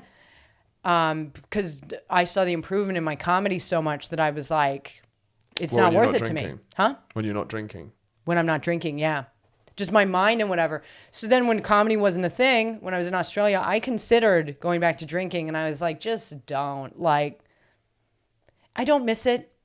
And like, I'm in the camp of, if I want to have a drink, I'll have a drink. You know, so our last night in Australia, when we broke curfew and went and hung out with our friends to say goodbye. She was making these daiquiris. I had a couple of them, you know, and it doesn't. So you can still touch it. Yeah, I can touch it, yeah, but I don't want to. Do you know what I mean? Like, that was like no point getting. That was like, it was like, it's our last night. I'm gonna have a couple daiquiris. I'll stick to the cat because I don't know when I'll see you guys again, and I was just like, fuck it, you know. And he had some GBH there, GHB. How do you say it? GBH is grievous bodily harm, which probably is maybe that's a good name for a drink, maybe. Yeah. Well, yeah. So we dabbled, you know. A bit of GBH. But yeah, I don't drink casual. Like, I'll put it this way: that is the most I've had to drink since I stopped drinking. You know what I mean? It was like a couple daiquiris. So I don't drink. But now I'm here, and I was doing ketamine, and what I like about ketamine is, to me, I feel like you really can touch inside of your subconscious, It's a psychedelic, which is what people don't really think about it as much. Yeah. For some reason, I never consider it psychedelic because it's a powder, but it is fundamentally a psychedelic drug. And I found that I was doing it before I went to Top Secret. No, not like directly before, but a few days before. And I was like noticing like I felt like very gray inside, like in the sense of like gray area. Like I don't know whether to have hope or fear because I'm still coming out of this thing. I mean, it's been a week, and I feel hopeful because I can see the light at the end of the tunnel has arrived. You know, but I'm nervous because things have been so unstable for so long that I don't know much else than that. So it's like I'm relieved, but still dealing with all of that. Like I'm scared to get too hopeful, you know, because you've been hurt once before. I guess it's tough. What is, as you touched on before, is it's like there's always someone having a tougher time than you. Right. It affects everyone, but that doesn't help when you're having a really tough time. Yeah. It doesn't, and it's the frustrating thing. It's something that I learned. My girlfriend was struggling with lockdown at the beginning, and I kept on reminding her that it's like it is happening to everyone, but that's not actually very helpful because it's personal, and it's like it's such a weird. None of us know what the fuck's going on. No one knows what the future is more now than ever. So. Planning your own individual life now, it's so hard to even conceptualize what you could be doing. Yeah. Well, I think, and I've tried to take the positives from the experience as well. Like, look, I now do yoga every day. I'm good with that. Like I do, like that's nice, yeah. I do Ashtanga yoga. Yeah, but it's also having an experience like that. Like just having an intense experience like that. Like it's having that much hardship and like having to work through that. Like that's a mad experience. Well, that's why we started, because I was like, if I wasn't doing that, I don't know where I would have been mentally. Like because I was already unhinged. Yeah, and also thank God you're an artist. Thank God you're a creator. Like. I can't even imagine going through something like the only thing that would keep me going through something like that is me thinking I can use this for something. This can like develop me. This can develop my, you know. But if you don't have anything like that, it just seems like there's nowhere to put that pain. Especially when your life is just like I go to bars with my friends. Where do you put that pain? Where do you effectively deal with it? Yeah, but it was hard because it felt like there was no end. Even when we were 5 days away, I woke up at 5:30 in the morning one morning. Inconsolable, in tears, and fortunately someone in New York happened to call me because I sent that to her, and when I answered the phone I'm just sobbing. She's like, you're leaving in 5 days. I'm like, it doesn't matter, it doesn't feel like it. I've been in this so long that it's like the pressure. I'll know I'm gone when I'm gone, and that's it. Like when I touch down and walk outside at Heathrow Airport, that is when this is over, period. But until then anything could happen. But like, there's been the good, you know. Like I do yoga now. I've learned how to cook more. You got married. I got married. I love how that's still like that's still like down the list. Yeah, that's still like oh yeah, I got married. That's still below cooking and yoga. Yeah, but I've also had to learn, and this might be. I was going 100 miles an hour, and that's when I'm at my best. Frankly, is when I have so much going on. That's when I get the most done. But like to just have to be okay with wherever my career is at, because I was always sort of feeling dissatisfied, and I think that'll come back, you know, but I was always kind of like, I could be doing more, I need to do more, and blah, blah, blah. And now I've been in a situation where I literally couldn't do anything. I couldn't. And now I'm kind of like, the chips will fall when they may, you know? That's such a healthy, I mean, I've also luckily had that realization for a relatively young, inexperienced comedian. I had it fairly early. And I think this is the key thing to like, make you a good comedian or like last, is that final realization that you can, what will happen, and like just not filling your head constantly with I could be doing more. You need a bit of that to keep you going. But as soon as it often takes comedians, especially when I started out, like the jealousy, the comparisons, the constant that he's got this, why have I got this, and like not, and then your focus immediately goes away from the craft, and it becomes less likely to happen. When because I was sort of pretty good at staying in my lane before, but I was just manic about not having like spot. And now it's like those spots aren't available. What happens when it comes back, do you think? I don't Do you know. think you'll because come back with a healthier attitude? I hope I do, but it's like there's still twinges of things because a friend of mine was like, yeah, my agent was at Top Secret on Monday. And I was like, well, I was at Top Secret on Monday. Why haven't I been signed? You know what I mean? But so there's twinges of things that I think are always going to happen.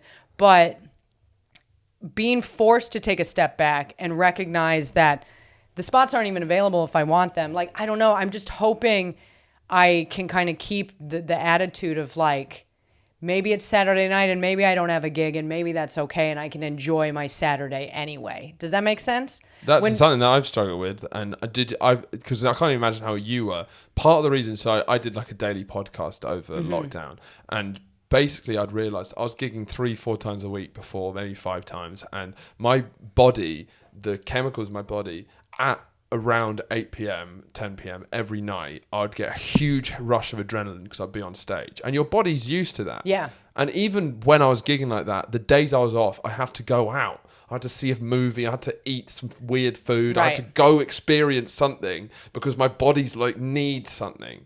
And then when I was in lockdown, it would reach about that time in the evening and my body would be like, so I did late. I used to do those podcasts because it was the closest I could get to that rush of finishing something. Yeah, it's what I've found. Well, I've always been a night owl, like going to bed at like 4 a.m.